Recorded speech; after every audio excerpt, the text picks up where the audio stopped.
लक्ष्मीनाथसमारम्भां नाथयामुनमध्यमाम् अस्मदाचार्यपर्यन्तां वन्दे गुरुपरम्परां। मौद्गल्यवंशं सुलभं सुशीलं रामानुजार्यस्य मताश्रयन्तं श्रीमत्सुखाचार्यकृपैकभाजं श्रीदेवकीनन्दनवर्यमीडे।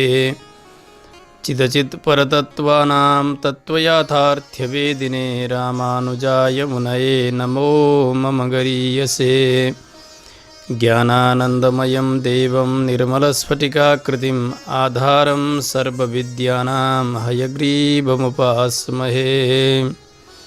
नीलातुङ्गस्तनगिरितटी सुप्तमुद्बोध्य कृष्णं पारार्थ्यं स्वं श्रुतिशतशिरःसिद्धमध्यापयन्ति। सोच्छिष्टायां स्रजनिगलितं या बलात्कृत्य भुङ्क्ते गोदा तस्यै नमैदमिदं भूय एवास्तु भूयः। शतमखमणिनीलाचारुकल्लारहस्ता स्तनभरनमिताङ्गी सान्द्रवात्सल्यसिन्धुः अलकविनिहिताभिस्रग्भिराकृष्टनाथा विलसतु हृदि गोदा विष्णुचित्तात्मजानः। विलसतु हृदि गोदा विष्णुचित्तात्मजानः। जय श्रीमन्नारायण। अखिल हेय प्रत्यनीक कल्याणैकतान श्वेतर समस्त वस्तु विलक्षण अनंत ज्ञानानंदैक स्वरूप परात्पर परब्रह्म परमेश्वर भगवान श्री गोदारंगमन्नाथ प्रभु को विशेष अनुकंपाले हम यस वर्ष को धनुर्मास महोत्सव को पावन अनुष्ठान प्रारंभ गरिरहेका छौं। भगवती जगतजननी श्री गोदाम्बा महारानीले भगवान को मंगलानुशासन स्वरूप श्री तिरुप्पावे दिव्य प्रबन्ध को प्रणयन गर्नुभयो। भगवानलाई अर्पण गरिएको यो वाङ्मयी माला भक्तका लागि पनि भागवतजनहरूका लागि पनि उति नै उपादेय भयो भनेर आचार्यहरूले अनुसन्धान गर्नुभएको छ। आफ्ना केशपासमा लगाएको उच्छिष्ट माला भगवान श्री वटपत्र साईलाई समर्पण गर्नुभयो। भगवान प्रसन्न रहनुभयो। त्यो त भगवानका लागि मात्र बन्यो, परन्तु यो वाणीमयी माला भगवान र भागवतजन दुवैका लागि भयो। सबै प्रकारका अर्थहरू जो वेदान्तमा निहित छन् तिनकै अर्थहरूलाई परिपूर्ण रूपले गान गर्नुभएको छ। अत्यन्तै सुष्ठु भाषामा श्री गोदाम्बा महारानीले श्री तिरुप्पावे दिव्य प्रबन्धद्वारा जसरी महाराज जनकले यज्ञ भूमि शोधन गर्ने क्रममा भूमिबाट साक्षात सीताजीलाई प्राप्त गर्नुभयो, त्यस्तै प्रकारले श्री भट्टनाथ सूरीले तुलसी वाटिकाबाट श्री गोदाम्बा महारानीलाई प्राप्त गर्नुभयो। हामीले यसको अवतारिका क्रममा हिजो नै श्रवण गरिसकेका छौं। श्रीधन्वी नव्यनगरे तुलसी वनान्ते देवी स्वयं समुदिता जनकात्मजेव। जनकात्मजा इव सीताजी झैं प्रकट हुनुभयो तुलसीका वनमा श्री गोदाम्बा महारानी भनेर पूर्वाचार्यहरूले गान गर्नुभएको छ। त्यो श्रीधन्वी नव्यनगर त्यसलाई नि ब्रजभूमिका रूपले परिकल्पना गरेर आफूलाई एक गोपीको भावमा अनुभव गरेर 10 आलवारहरूलाई 10 सखीका रूपले अनुभव गर्दै भगवान श्री वटपत्र साईलाई नि भगवान श्री बालमुकुन्द श्री कृष्णचन्द्रका रूपले अनुभव गरेर उस समयमा जति बेला भगवानको ब्रजमा श्री कृष्ण अवतार भएको थियो त्यसबेला कात्यायनी देवीको व्रतका बहानाद्वारा भगवानलाई प्राप्त गर्ने जुन साधना गोप बालिकाहरूले गर्नुभएको थियो त्यसैको अनुकरण श्री गोदाम्बाजीले गर्नुभएको छ। धनुर्मास व्रतको अनुष्ठानद्वारा मणिप्रवाल भाषामा विरचित अत्यन्तै सुन्दर सुललित पद्यद्वारा परिपूर्ण भएको श्री तिरुप्पावे दिव्य प्रबन्ध जसको व्याख्या पूर्वाचार्यहरूले गर्नुभएको छ। पछिल्ला अवस्थामा पनि श्री रङ्गदेशिक स्वामीजी महाराज जसले तमाम आलवारहरूका श्री सूक्तिहरूलाई संस्कृत भाषामा अनुवाद गर्नुभयो। त्यसैगरी श्री अर्णङ्गराचार्य स्वामीजी महाराज जसले अत्यन्तै सुन्दर शैलीमा भावानुवाद गर्नुभएको छ श्री तिरुपावई दिव्य प्रबन्धको। हामीले मुख्यतया त्यसै व्याख्यानलाई आधार बनाएर श्री तिरुपावई दिव्य प्रबन्धको कालक्षेप गर्न प्रारम्भ गरेका छौँ। आउँ पहिले प्रथम गाथाको मूल पाठलाई श्रवण गरौँ, त्यस पछाडि यसका विवरणहरूलाई क्रमशः हामी श्रवण गर्दै जानेछौँ। मार्गजी तिङ्गल मदे निरैन्द नन्नालाल नीराड पोदुवीर पोदुमिनो नेरिजयीर सिरमलहुम आयप्पाडी सेल्व चिरुमिरघाल कूर्वेल कोडुन्दोजिलन नंदगोपन कुमारन एरारंद कंडी यशोदैलम सिंगम कार्मिनी चेंगड़ कदिरमदियम बोल मुकत्तान नारायण ने नमक्के परई तरुवान पारोर पुगज पडिन्दे लोरेम्बावाय। गोदामबाजीले गान गर्नुभएको तिरुपावई दिव्य प्रबन्धको प्रथम गाथा अहिले हामीले श्रवण गऱ्यौँ। यसको संस्कृतमा भावानुवाद गर्नुभएको छ आचार्यले। मार्गशीर्षमा सोऽयं पक्षश्च चन्द्रमसा परिपूर्णः भो भो दिव्यभूषणाढ्याः समृद्धिसमेत ब्रजवासिन्यः सम्पन्नबालिकाः स्नातुम् आजिगमिषवः कामम् आगच्छत तीक्ष्णशूलायुधेन कठोरकर्मकर्तुः नन्दगोपस्य सूनुः शुभगदृशो यशोदाया बालसिंहः कालमेघनिवतनुः पुण्डरीकाक्षः सूर्यचन्द्रोपममुखशाली नारायण एव अस्माकम् एव पुरुषार्थं प्रदास्यति भूमण्डलस्थाः सर्वेपि यथा श्लाघेरन् तथा नाम मार्गशीर्षव्रते अस्मिन् अवगाढा भवेम। यो मूलको अनुवाद भयो संस्कृतमा। मार्गशीर्ष मास हो यम, यो मार्गशीर्ष मास शुक्ल पक्षले परिपूर्ण भएको यस्तो सुन्दर पावन महिना, हे दिव्य आभूषणले अलङ्कृत भएका समृद्धिले सहित भएका ब्रजमा वास गर्ने सम्पन्न गोपबालिकाहरू हो। स्नातुम आजिगमिषवः, यो व्रतको अङ्गभूत स्नानका लागि जसलाई इच्छा छ कामम आगच्छत, तिमीहरू सबैजना स्नानका निमित्त आओ। तीक्ष्णशूलायुधेन कठोर कर्मकर्तुः नन्दगोपस्य सूनुः, तीक्ष्ण आयुध लिएर कठोर कर्म गर्ने भएका नन्दगोपका पुत्र, जसका नेत्र अत्यन्तै सुन्दर छन्, त्यस्तै यशोदा मैयाका बालसिंह कालमेघ निवतनुः, वर्षण लागेको जस्तो मेघको स्वरूप हुन्छ त्यस्तै श्यामल स्वरूप भएका पुण्डरीकाक्ष कमलनयन जो भगवान हुनुहुन्छ, सूर्य चन्द्रोपम मुखशाली, जसको श्रीमुख चन्द्रमा जस्तो र सूर्य जस्तो, त्यस्ता होइबक्सेका भगवान नारायणले नै अस्माकम एव पुरुषार्थम प्रदास्यति, हामीहरूलाई नै पुरुषार्थ प्रदान गरिबक्सनेछ। पृथ्वीमा रहने सम्पूर्ण जनहरू जसरी प्रसन्न रहन् र हाम्रो पनि प्रशंसा गरून्, त्यस्ता प्रकारले हामी यो मार्गशीर्ष व्रतमा अवगाहन गर्नेछौँ। यो मूल गाथाको विवरण भयो। अब गाथाको व्याख्यालाई प्रारम्भ गर्नुहुन्छ।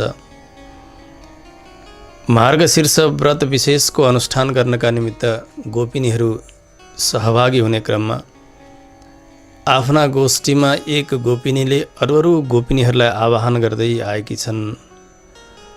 यस प्रकारको भावलाई नै गाथामा निबद्ध गर्नुभएको छ श्री गोदाजीले। पहिलो गाथाको मुख्य विषय पनि यही नै हो।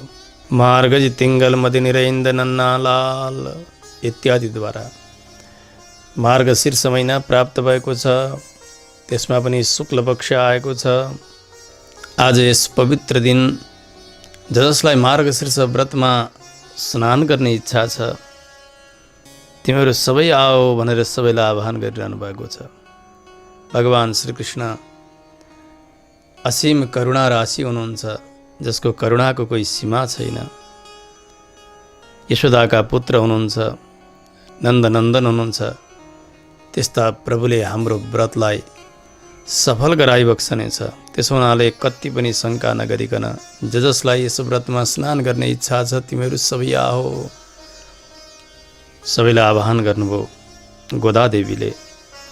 जस्तो कि धेरै समयबाट कोही व्यक्ति कैदी जीवन बिताइरहेको छ, कदाचित उसको त्यो कैदी जीवन समाप्त हुने भयो, कारागारबाट बाहिर निस्कने दिन आयो भने त्यो बन्धनबाट मोक्ष भएको दिनलाई अत्यन्तै प्रशंसा गर्दछ ती कैदीले। ओहो कति सुन्दर दिन, दिवस वयम सुशोभन, आज मेरा बन्धनहरू छुटे, म मुक्त भएँ भनेर बार बार अभिनन्दन गर्दछ कैदीले। जसरी धनुर्यागको बहाना गरेर भगवान श्रीकृष्ण र बलरामलाई मथुरामा ल्याएर अनि आफूले अथवा पहलमानहरूद्वारा अथवा हात्तीद्वारा माउतेद्वारा कसैद्वारा पनि समाप्त पार्ने श्रीकृष्णलाई र बलरामलाई यस्तो दुष्ट अभिप्राय भएको कंसले अक्रूरजीलाई भगवानलाई लिनका निमित्त जब पठायो ब्रजमा, महात्मा अक्रूर जाँदै हुनुहुन्छ। भगवानको दर्शन गर्ने अवसर कंसले जुटायो भनेर गदगद हुनुभएको छ। त्यस समयमा मनमनै भन्नुहुन्छ, अद्य मे सफलम जन्म सुप्रभाता च मे निशा यदुन्निद्राब्जपत्राक्षं विष्णोर्द्रक्ष्याम्यहं मुखम। ठुलो कृपा आज कंसले गरे म माथि, जसले गर्दा आज मैले मेरा प्रभुको अत्यन्तै प्रसन्न भएको मुखाकृतिको दर्शन गर्न पाउने भएँ। आज नै मेरो जन्म सफल भएको छ, किनभने प्रभुको दर्शन गर्ने यस्तो यो जन्म आज नै सुप्रभात भएको छ, दिन प्रारम्भ भएको छ, सारा रात्रि हटेर गएको छ, किनभने प्रभुको दर्शन गर्ने शुभ अवसर मलाई मिलिरहेको छ भनेर त्यो दिनको प्रशंसा गर्दै गर्दै जानुभयो श्री अक्रूरजी भगवानलाई लिनका निमित्त।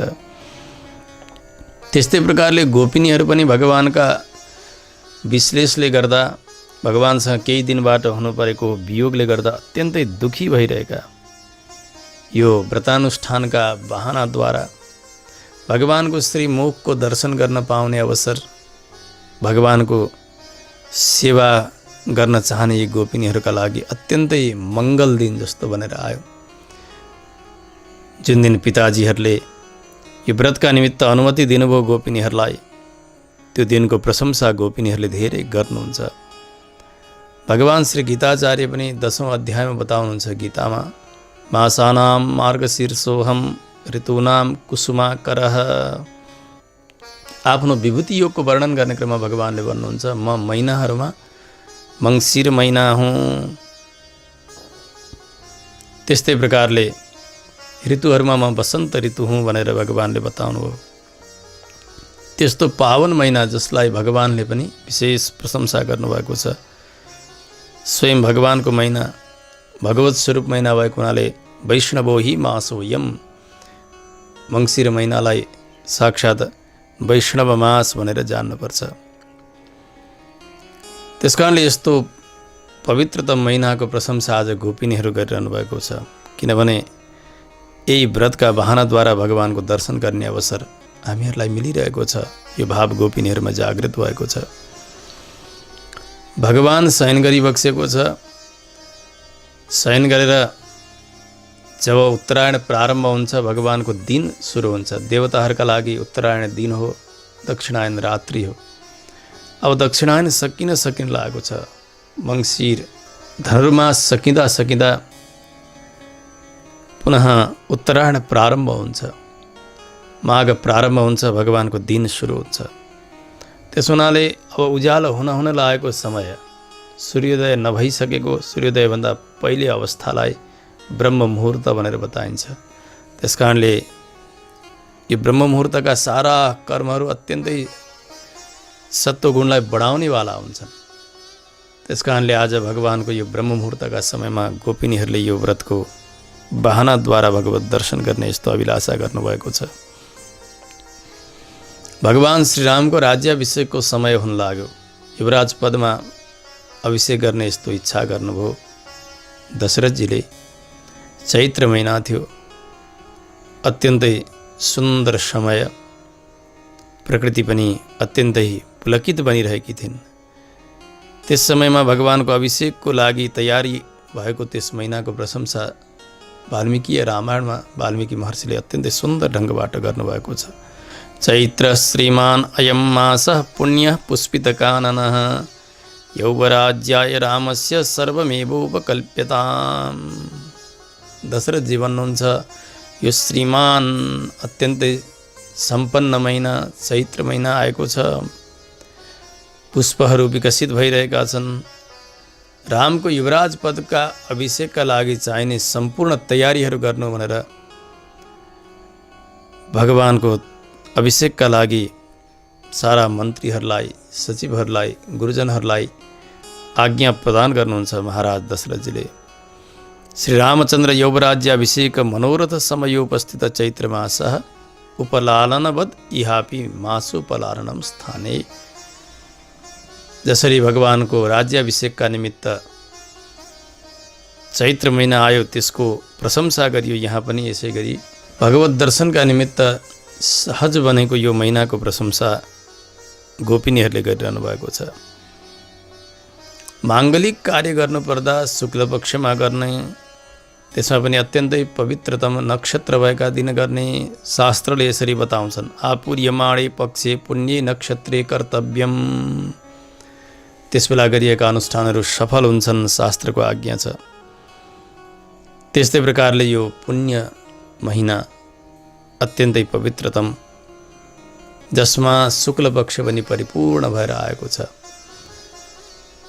यस्तो व्रतका निमित्त जो छौ ब्रजवासिनी गोपिनी हो सबैजना आओ स्नान गर्नका निमित्त सबैलाई आह्वान गर्दै हुनुहुन्छ।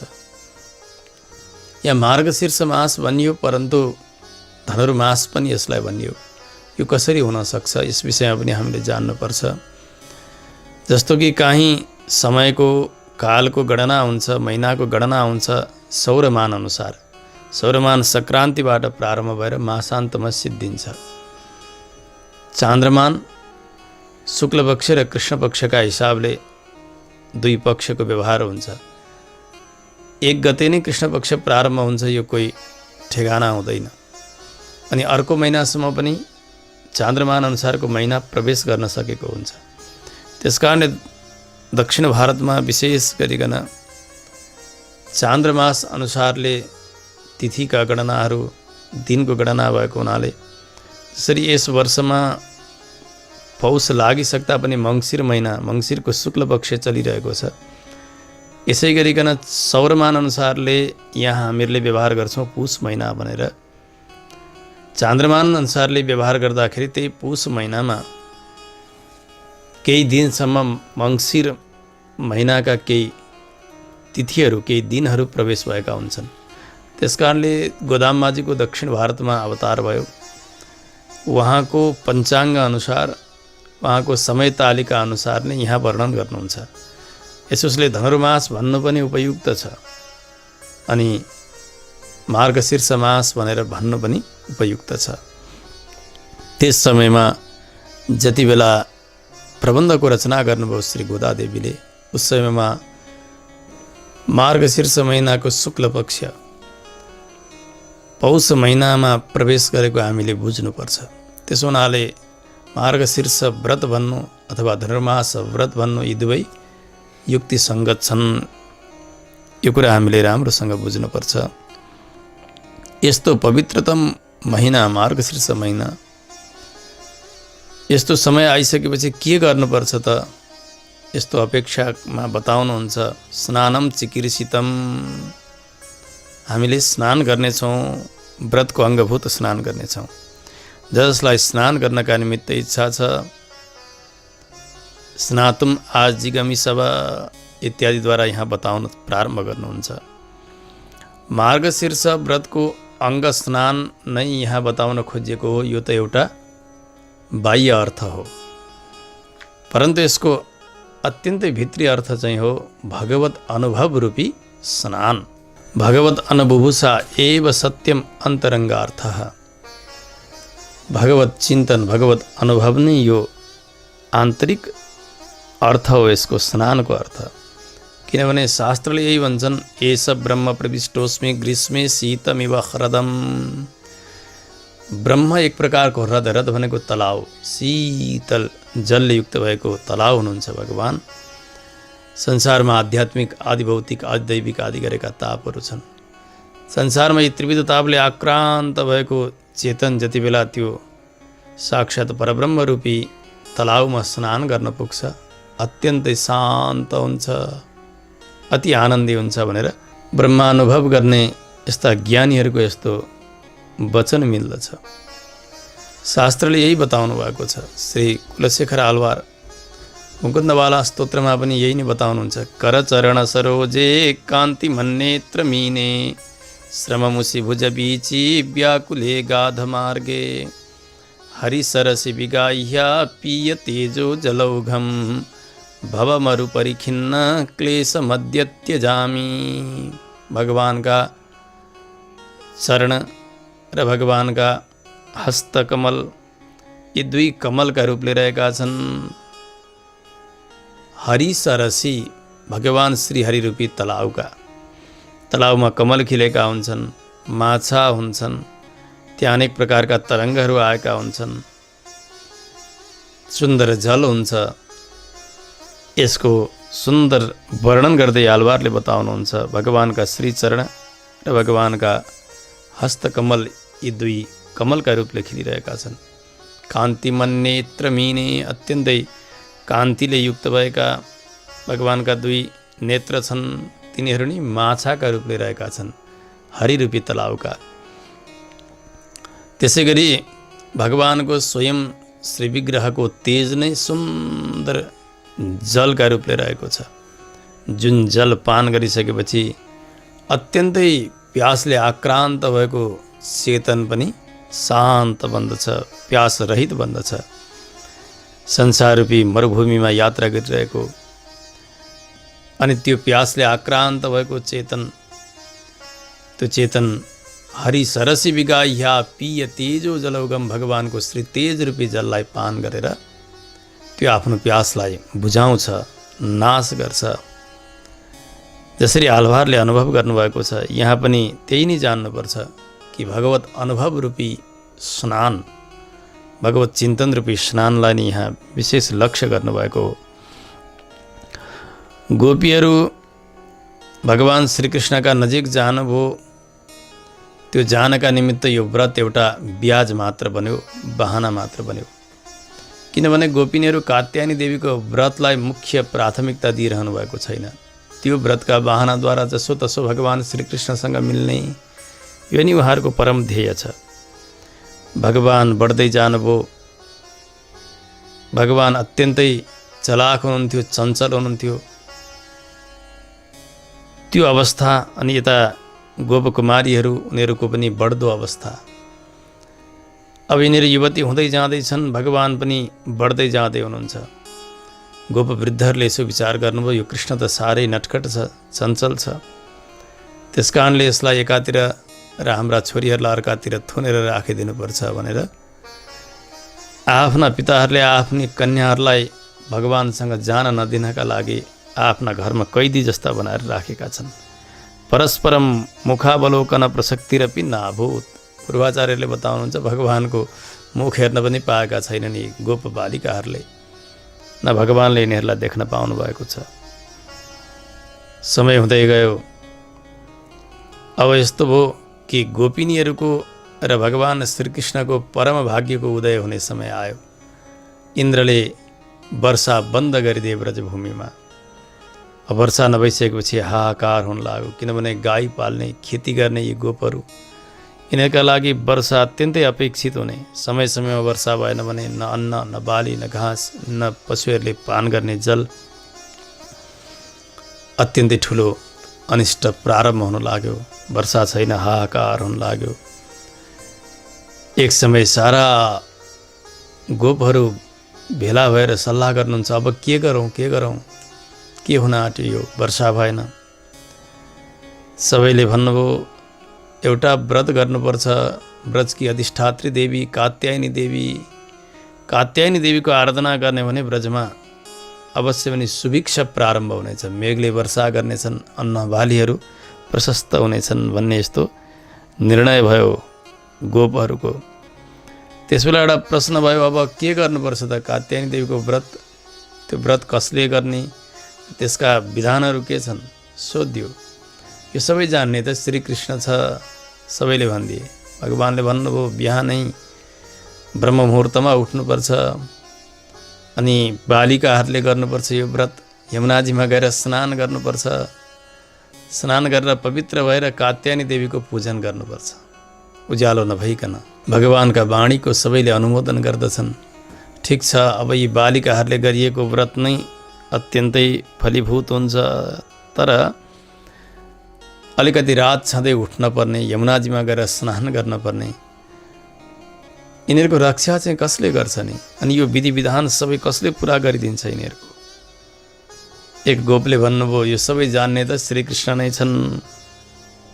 घटकाग्रणीः कृष्णो व्रत निष्पादको भवतु। यो व्रतको सम्पादन श्रीकृष्णले नै गर्नुपर्छ। यस्तो निर्णय हुने बित्तिकै अत्यन्तै प्रसन्न हुन लागे गोप बालिकाहरू पनि। यो भगवानकै इच्छाले भएको थियो। इन्द्रलाई वर्षा बन्द गराउनु भएको थियो भगवानले, किनभने अत्यन्तै भगवानमा समर्पित भएका गोपिनीहरू भगवत अनुभवबाट अब विमुख हुँदै गइरहेका थिए पिताजीहरूका कारण। त्यस कारणले वर्षा बन्द गराएर, यो सङ्कट पैदा गराएर, अनि यो कात्यायनी देवीको व्रतको बहाना गराएर भगवान या आफ्ना गोपिनीहरूलाई आफ्ना साथमा चाहनुहुन्थ्यो भगवान। त्यस कारणले केवल यहाँनिर जति व्रतका कुराहरू छन्, स्नानका कुराहरू छन्, यो त केवल बहाना मात्र हो। मुख्य हेतु भनेको त यहाँ भगवत अनुभव नै छ, भगवानलाई प्राप्त गर्नु नै छ गोपिनीहरूको पनि। त्यस कारणले समय समयमा व्रतका कुरा नगर्ने, स्नानका कुरा नगर्ने हो भने त पिताजीहरूले फेरि बन्दी बनाइदेलान्।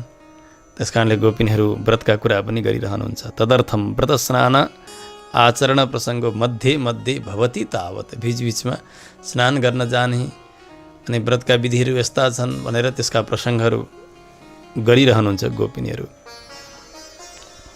स्नानका निमित्त प्रस्ताव गरियो पहिले, तर यो प्रबन्धभरिमा यी गोपिनीहरू एकट्ठा भएर कुनै जलाशयका तटमा गए अनि स्नान गरे इत्यादि प्रसङ्ग त गोदादेवीले आफ्ना प्रबन्धमा उल्लेख गर्नुभएकै छैन।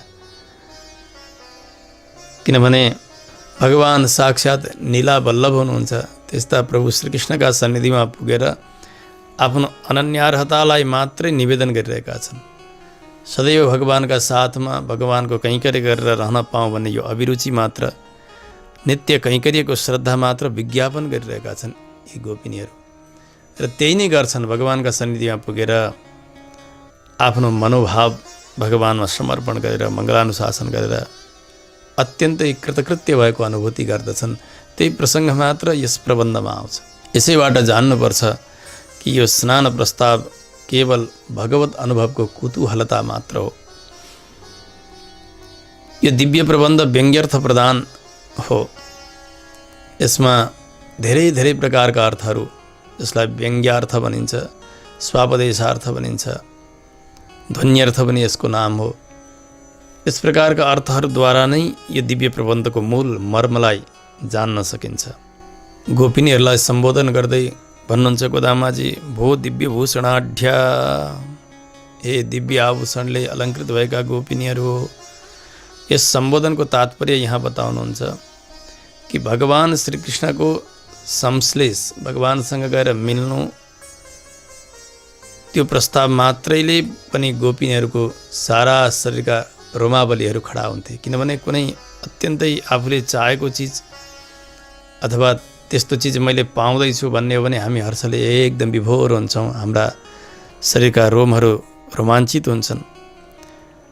गोपिनीहरूको आभूषण भनेको पनि यही नै थियो। किनभने यी गोठाल्ने गोपिनीहरू कहाँको के गहना थियो र कुनै प्रकारको श्रृङ्गार के नै थियो र, परन्तु अब भगवानसँग मिल्न जाने यस्तो अवसर मिल्यो भनेर अत्यन्तै हर्षित भएको स्थितिलाई नै यहाँ गोदामाले बताउनु भएको सम्झिनुपर्छ। शास्त्रले बताउँछन् आह्लाद शीत नेत्राम्बु पुलकी कृतगात्रवान सदा परगुणाविष्टो द्रष्टव्य सर्वदेहीभिः। भगवानको अनुभव गरेर रहने त्यस्ता भागवतजनहरू, त्यस्ता ज्ञानीजनहरूको स्थिति कस्तो हुन्छ भने आह्लाद शीत नेत्राम्बु, भगवानको अनुभव गर्दा गर्दै भएको त्यो आनन्द, त्यसले गर्दा आँखामा अत्यन्तै हर्षका आँसुहरू बगिरहेका हुन्छन्, शरीर पुलकित भइरहेको हुन्छ, गदगद भइरहेको हुन्छ, त्यो उहाँको आनन्द बाहिरै प्रकट भइरहेको हुन्छ। यही नै सम्पन्नता हो। किनभने आचार्यले पनि यही बताउनु भएको छ, साक्षात् कुलशेखर आलवार बताउनुहुन्छ सबैभन्दा ठुलो आभूषण भनेको भक्तका लागि यही नै हो। बद्धेनाञ्जलिना नतेन शिरसा गात्रै सरोमोद्गमैः कण्ठेन स्वरगद्गदेन नयनेनोद्गीर्ण बाष्पाम्बुना नित्यं त्वच्चरणारविन्दयुगलध्यानामृतस्वादिनाम् अस्माकं सरसीरुहाक्ष सततं सम्पद्यतां जीवितम्। पहिलो त यो आभूषण हो बद्धेनाञ्जलिना, भगवानका सन्निधिमा गएर हात जोड्नु, नतेन शिरसा, शिर यसरी झुकाउनु प्रभुका सन्निधिमा, गात्रैः सर्वमोद्गमैः, भगवत अनुभवले सारा शरीर रोमाञ्चित हुनु, पुलकित हुनु, कण्ठेन स्वरगद्गदेन, भगवानको अनुभव गर्दा गर्दै स्वर गदगद भएर आउनु, कण्ठावरुद्ध भएर आउनु, जसका कारण हृदय विगलित भएर अनि आँखाबाट आँसुका धारा बग्नु। भगवानका चरणारविन्दको ध्यान गर्ने यस्ता साधकजनको यो स्थिति हुन्छ। आलवारले भन्नुहुन्छ, हे प्रभु हामीलाई पनि त्यस्तै नै बनाइदिनुहोस्। अस्माकं सरसीरुहाक्ष सततं सम्पद्यतां जीवितम, यस्तो दिव्य अनुभवमा नै यो हाम्रो जीवन लागिरहोस् भनेर आलवारले कामना गर्नुभएको छ। त्यसकारणले भक्तजनका निमित्त, भागवतजनका निमित्त आभूषण भनेका यिनै हुन्। भगवत अनुभवजन्य जो एक प्रकारको भावभङ्गी हुन्छ, शरीरमा अनेक प्रकारका भावहरू प्रस्फुरित हुन्छन्, त्यसैलाई नै यहाँ दिव्य आभूषण भनेर जान्नुपर्छ। समृद्धिले सहित भएका ब्रजमा बस्ने वाली हे सम्पन्न बालिका हो भनेर जो सम्बोधन गर्नुभएको छ, यसको पनि तात्पर्यलाई यहाँ बताउँदै हुनुहुन्छ। भगवान श्री वैकुण्ठमा विराजित भइबक्सन्छ, परम पुरुषोत्तम हुनुहुन्छ, भगवान स्वामी हुनुहुन्छ, शेषी हुनुहुन्छ, पर हुनुहुन्छ। त्यस बेलाका नित्य मुक्त पार्षदहरूले भगवानको दिव्य अनुभव गर्दछन्। त्यहाँ भगवानको शेषित्व, स्वामित्व, परत्व आदि गरेका गुणहरू प्रकाशित हुन्छन्। वैकुण्ठमा कोही दुखी छँदै छैनन्, त्यसकारणले दया गुण भगवानको त्यहाँ काम लागेको हुन्न। पर दुःख दुःखित्वम दया, यस्तो लक्षण गर्नुभएको छ दयाको। अर्काको दुःखमा सराबर भएर दुखी हुन सक्नु, त्यस्तो गुणको नाम हो दया अथवा करुणा। वैकुण्ठमा कोही न नित्य पार्षदहरू दुखी हुनुहुन्छ न त मुक्तात्माहरू दुखी हुनुहुन्छ, त्यस कारणले भगवानको दया त्यहाँ काम लागेको छैन। त्यसै प्रकारले भगवानको वात्सल्य गुण पनि वैकुण्ठमा काम लागेको छैन। वात्सल्य गुण भनेको यो हो दोषादर्शित्वम अथवा दोषभोग्यत्वम वात्सल्यम, चेतनमा भएको दोषलाई पटक्कै नदेखिदिनु। जतिसुकै अपराधी भए तापनि, दोषी भए तापनि उसका दोष नदेखिदिनु, यसलाई वात्सल्य गुण भनेर बताइन्छ। त्यसै गरी अथवा त्यो दोषलाई नै भोग्यका रूपले स्वीकार गर्नु, त्यो पनि के हो? वात्सल्य गुण हो। वत्सला भनेकी गाई हुन्, गाईले बाछालाई जन्म दिन्छन्, त्यो सालनालले घेरिएको हुन्छ, फोहोरले घेरिएको हुन्छ। कति पनि घिन नमानिकन आफ्ना जिब्राले चाटिकन त्यसलाई कञ्चन बनाइदिन्छन् ती आमाले। त्यस कारणले वत्सलाया भाव कर्म वा वात्सल्यम, वत्सला भनेकी गाईको कर्मलाई नै वात्सल्य भनिन्छ। यो भगवानमा छ। चेतन जन्म जन्मान्तरको दोषी हो, त्यो यति फोहोरी हो, यति दुष्कर्म यसले गरेको छ, उसमा भएका दोषलाई भोग्य रूपले, जसरी त्यहाँ भएको फोहोरलाई आफ्नै जिब्राले चाटिकन त्यो बाछालाई कञ्चन बनाइन् ती गाईले, यसै गरी चेतनमा भएका सारा दोषलाई भोग्य रूपले भगवान स्वीकार गरिबक्सन्छ अथवा उसमा भएका दोषलाई हेरिदिबक्सन्न। यसैलाई नै वात्सल्य गुण भनेर जान्नुपर्छ। हो, यस्तो वात्सल्य गुण वैकुण्ठमा काम लागेको छैन। किनभने कोही त्यस्ता दोषी त्यहाँ छँदै छैनन्। अर्को पनि एउटा विशेष गुण यहाँ प्रकाशित भएको छ, सौशील्य नाम गरेको गुण। सौशील्य गुणको लक्षण गर्नुभएको छ आचार्यहरूले, महतो मन्दै सह निरन्ध्रेण संश्लेष सौशील्यम।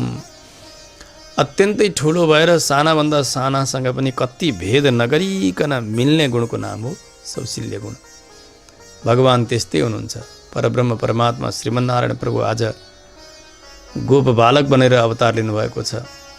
त्यसबेला भगवान्ले ती सिंगाने बालकहरूको जुठो खानुभयो, उनीहरूका साथ विहार गर्नुभयो। त्यति बेला भगवान्ले गोवर्धन पर्वत उठाउनुभयो 7 दिन 7 रातसम्म। चकित भएका गोपरले भन्थे, ए कन्हैया, तिमी त साक्षात् देवता हो कि ईश्वर हो कि को हो? भगवान्ले भन्नुभयो, अहम वो बान्धवो जातः, म कोही देवता होइन, कोही ईश्वर होइन, म तपाईँहरूकै बन्धु हुँ, तपाईँहरूकै बान्धव हुँ। यो भगवानको सौशील्य गुण हो। त्यति ठुला परब्रह्म भइकन यस्ता सामान्यसँग पनि मिलेर रहने, त्यो सौशील्य गुण भगवानको वहाँ काम लागेको छैन। त्यस्तै प्रकारले भगवानको क्षमा गुण पनि वैकुण्ठमा काम लागेको छैन। आगस्विनाम अभावात शान्ति प्रकटनमपि निर्वकाशम। अपराधीहरू हुनु पर्यो नि, पापीहरू हुनु पर्यो, त्यस्तो गलती गर्ने व्यक्ति हुनु पर्यो, अनि त्यसका प्रति क्षमा दान गरिन्छ। कोही त्यस्ता हुँदै हुनुहुन्न वैकुण्ठमा। त्यस कारणले यो शान्ति पनि क्षमा पनि भगवानको वहाँ प्रकाशित भएको छैन। शास्त्रले के भन्छन्, निरञ्जन परमम साम्यम उपैति। साक्षात् भगवान समान स्वरूप भएका हुनुहुन्छ उहाँका नित्यमुक्त पार्षद भनेर बताउनु भएको छ वेदान्तले। त्यस कारणले त्यहाँ दया, वात्सल्य, सौशील्य, शान्ति आदि गरेका उत्तम गुणहरू प्रकाशन गर्न भगवानले पाइरहनु भएको छैन। अति गुणको प्रकाश गर्नका निमित्तै भगवान विभव अवतार लिनुहुन्छ। कहिले राम बनेर, कहिले कृष्ण बनेर, कहिले नृसिंह वामन इत्यादि बनेर भगवान ती वैकुण्ठमा प्रकाशित हुन बाँकी रहेका क्षमा, वात्सल्य, सौशील्य, दया आदि गरेका गुणहरू प्रकाश गरिबक्सन्छ। श्री पराशर भट्टर स्वामीजीले पनि यही बताउनुहुन्छ, गुण परिवाहात्मनाम जन्मनाम। भगवानको जन्म, भगवानको अवतार त भगवानमा भएका यी मङ्गल गुण प्रकाशन गर्नका निमित्त हुन्। त्यसकारणले भगवानले सबै अवतारमा आफ्ना यी उत्तम गुणहरूलाई प्रकाश गर्दै आउनुभयो। रामादि अवतारमा भन्दा पनि श्रीकृष्ण अवतारमा भगवानका धेरै गुणहरू प्रकाशित भएका छन्। त्यसो हुनाले भगवानले आफ्ना गुणद्वारा यसो ब्रजलाई समृद्ध गराइदिनु भएको छ, सम्पन्न गराइदिनु भएको छ। भगवानका गुणले धनी भएको छ यो ब्रजभूमि, यो अभिप्राय जान्नुपर्छ। समृद्धि समेत ब्रजवासिन्य भो हो, यसको तात्पर्य यसरी जान्ने कि भगवानका गुण रूपी सम्पत्तिले परिपूर्ण भएका ब्रजमा बस्नेवाली हे गोपिनी हो। त्यसो हुनाले तिमीहरू सम्पन्न छौ। सम्पन्न बालिका, कस्तो सम्पन्नता रह्यो त गोपिनीहरूमा। यिनीहरू त सामान्य कृषि गर्ने, गाई चराउने, वनमा बस्ने यी सामान्य गोपिनीहरूमा अरू कुनै भौतिक सम्पत्ति त्यस्तो धेरै त छँदै थिएन। कस्तो सम्पत्ति हो त, त्यसको विवरण दिँदै भन्नुहुन्छ, जस्तो गजेन्द्रको सम्पत्ति थियो त्यस्तै ग्रहले जब त्यो सरोवरका बीचमा गजेन्द्रलाई खिच्न थाल्यो, अत्यन्तै कष्ट भयो, अति पीडा भयो। शास्त्रकारले बताउनुहुन्छ, सतुनागवर श्रीमान मनसा चिन्तयत हरिम। त्यस समयमा गजेन्द्र श्रीमान बन्नुभयो। श्रीमान भनेको सम्पत्तियुक्त धनी बन्नुभयो। कस्तो सम्पत्ति त त्यस बेला, जब प्राणै जान लागिसकेको छ, आफूसँग भएको केही नै छैन। गोहीका मुखमा प्रवेश गरिसकेका गजेन्द्रको सम्पत्ति कस्तो सम्पत्ति हुन्थ्यो। भगवत अनुभव रूपी सम्पत्ति नै यहाँ सङ्केत गरिएको हो। मनसा चिन्तयत हरिम। भगवानलाई जब स्मरण गर्नुभयो, भगवत अनुभव प्रारम्भ गर्नुभयो, गजेन्द्रले त्यही नै सम्पत्ति थियो उहाँमा। त्यस्तै प्रकारले लक्ष्मणो लक्ष्मी सम्पन्न खनित्र पिटकाधर। वाल्मीकि महर्षिले बताउनुहुन्छ, जति बेला भगवानका साथ लक्ष्मणजी वनवास जानुभयो, एउटा टोकरी बोक्नु भएको छ, खन्ती बोक्नु भएको छ, जटाबल्कल इत्यादि धारण गरेर भगवानका साथ वनमा प्रवेश गर्दै हुन्छ। उस बेला लक्ष्मी सम्पन्न हुनुभयो अथवा सम्पत्तिले युक्त हुनुभयो लक्ष्मणजी भनेर वाल्मीकिले बताउनु भएको छ।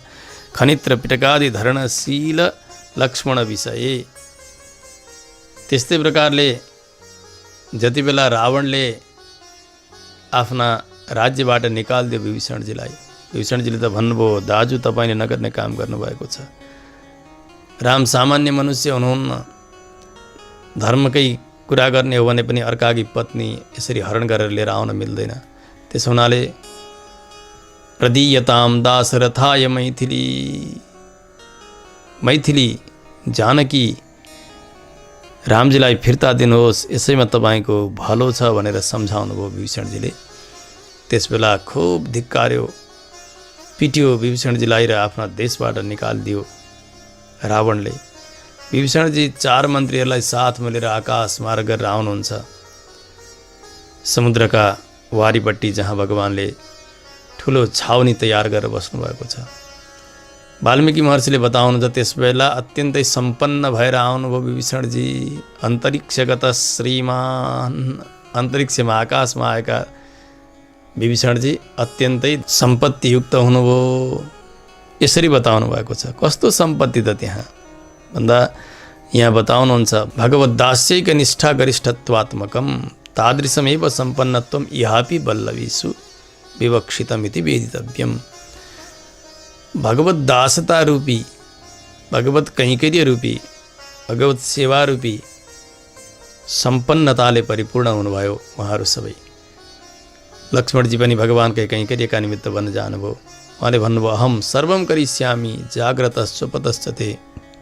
हजुर शयन गरिबक्सेका बेलामा होस्, जागेका बेलामा होस्, हे प्रभु हजुरको सर्वविध कैंकर्य मैले गर्नेछु। त्यसकारणले वनवासी भएका समयमा पनि लक्ष्मणजी सम्पन्न हुनुभयो, भगवत कैंकर्य रूपी सम्पत्ति उहाँमा थियो। यसै गरी भगवानलाई स्मरण गर्नुभयो गजेन्द्रले, त्यो सम्पत्ति उहाँमा थियो। उसै गरी विभीषणजी दुष्टलाई छोडेर भगवानका शरणमा आउनुभयो भगवानका सेवाका निमित्त, त्यो सम्पत्ति विभीषणजीमा जसरी थियो यसै गरी संसारको नश्वर सम्पत्ति नभए तापनि यी गोपिनीहरूमा भगवत कैंकर्य रूपी सम्पत्ति परिपूर्ण रूपमा रहेको बुझ्नुपर्छ। अनि हे बालिका भनेर जो सम्बोधन गर्नुभयो यसको तात्पर्य के छ यो पनि बताउँदै हुनुहुन्छ। ब्रजे पुंसां वृद्ध नारीणां च जन्म विगर्हणीयं भवति कृष्णोपभोग योग्यता विरहात्। भगवानको अनुभव गर्ने योग्यता नभएका कारण ब्रजमा त्यस समयमा भएका पुरुषहरूको जन्म पनि प्रशंसनीय रहेन। त्यसै गरी वृद्ध नारीहरूको जन्मलाई पनि प्रशंसा गर्नु भएन ज्ञानीहरूले,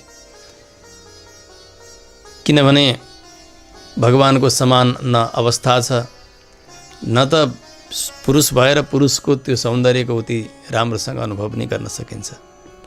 तर यी गोपिनीहरूको त भाग्यको प्रशंसा कुनै शब्दले गरेर सकिँदैन। युष्माकम भाग्य परिपाको हि बाचाम अभूमि। गोदामाजीले भन्नुहुन्छ हे गोपी हो, तपाईँहरूको भाग्यको प्रशंसा वाणीको सीमाभन्दा पर गइसकेको छ। किनभने ब्रजमा जन्म हुनु, त्यसमा पनि कृष्ण समकाले जन्म, भगवानको जतिखेर जन्म भयो उसै समयमा जन्म हुनु, फेरि भगवानले चाहने प्रकारको उमेरको त्यो संयोग पनि तपाईँहरूलाई मिलेको छ, भगवानको समान अवस्था तपाईँहरूलाई मिलेको छ। त्यसकारणले अत्यन्तै सौभाग्य तपाईँहरूलाई मिलेको छ, प्रशंसनीय सौभाग्य। जसलाई यहाँ आउने इच्छा छ स्नानमा कामम आगच्छत, सबैजना आउनुहोस्। भगवत विषयमा अवगाहन गर्नका निमित्त केवल इच्छा भए पुग्दछ, अरू कुनै प्रकारको योग्यता चाहिन्न। भगवानको अनुभवमा डुब्नका निमित्त केवल इच्छा मात्र चाहियो, अरू कोही योग्यता चाहिन्न। श्रद्धैव कारणम पुंसाम अष्टाक्षर परिग्रहे। अष्टाक्षर मन्त्रमा निष्ठा बनाउन, त्यसको अर्थमा डुब्न केवल श्रद्धा नै कारण छ। श्रद्धा भए परिपूर्ण हुन्छ त्यसमा। देश नियम, काल नियम, प्रकार नियम, अधिकार नियम इत्यादि कुनै प्रकारको नियमको पाबन्दी यसमा लाग्दैन। अष्टाक्षरी महामन्त्र ग्रहण गर्न, त्यसमा आफू अवगाहन गर्न, त्यसको अनुभवमा अर्थानुसन्धानमा चुर्लुम्ब डुब्नका निमित्त।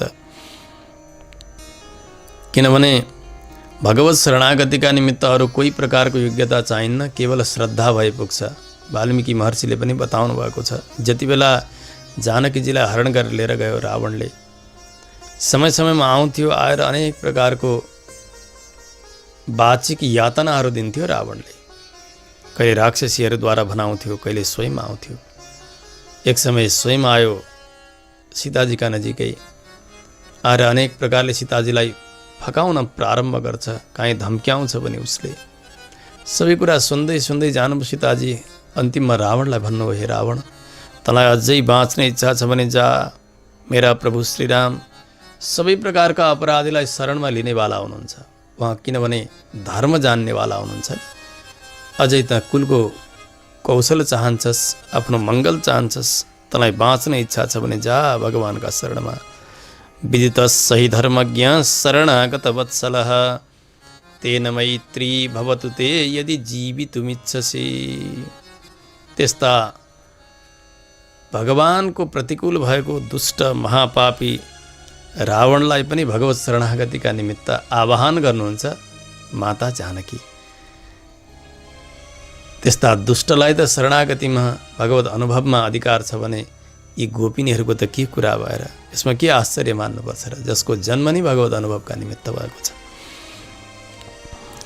हामीहरूलाई पुरुषार्थ प्रदान गर्नुहुनेछ भगवानले।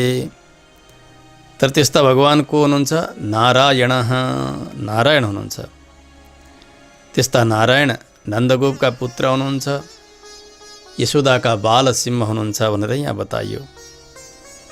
गोपिनीहरू भगवान श्रीकृष्णलाई गोपाल बालकका रूपले नि जान्नुहुन्थ्यो, नारायणका रूपले जान्नुहुन्न थियो। तर पनि यहाँनिर नारायण एव अस्माकम एव पुरुषार्थम प्रदास्यति भन्नुमा के तात्पर्य छ त? किन गोपिनीहरूलाई आह्वान गर्दाखेरि भगवान श्री बालमुकुन्दले हामीलाई चाहेको फल प्रदान गर्नुहुन्छ भनिदिएको भए पनि हुन्थ्यो भन्दा यसको तात्पर्य पनि यहाँ बताउनुहुन्छ कि गोपिनीहरू भगवानलाई गोपाल नन्दन, यशोदा नन्दन, एक बाल गोपालकै रूपले जान्दथे। तर पनि समय समयमा महापुरुषहरूको आगमन हुने गर्दथ्यो।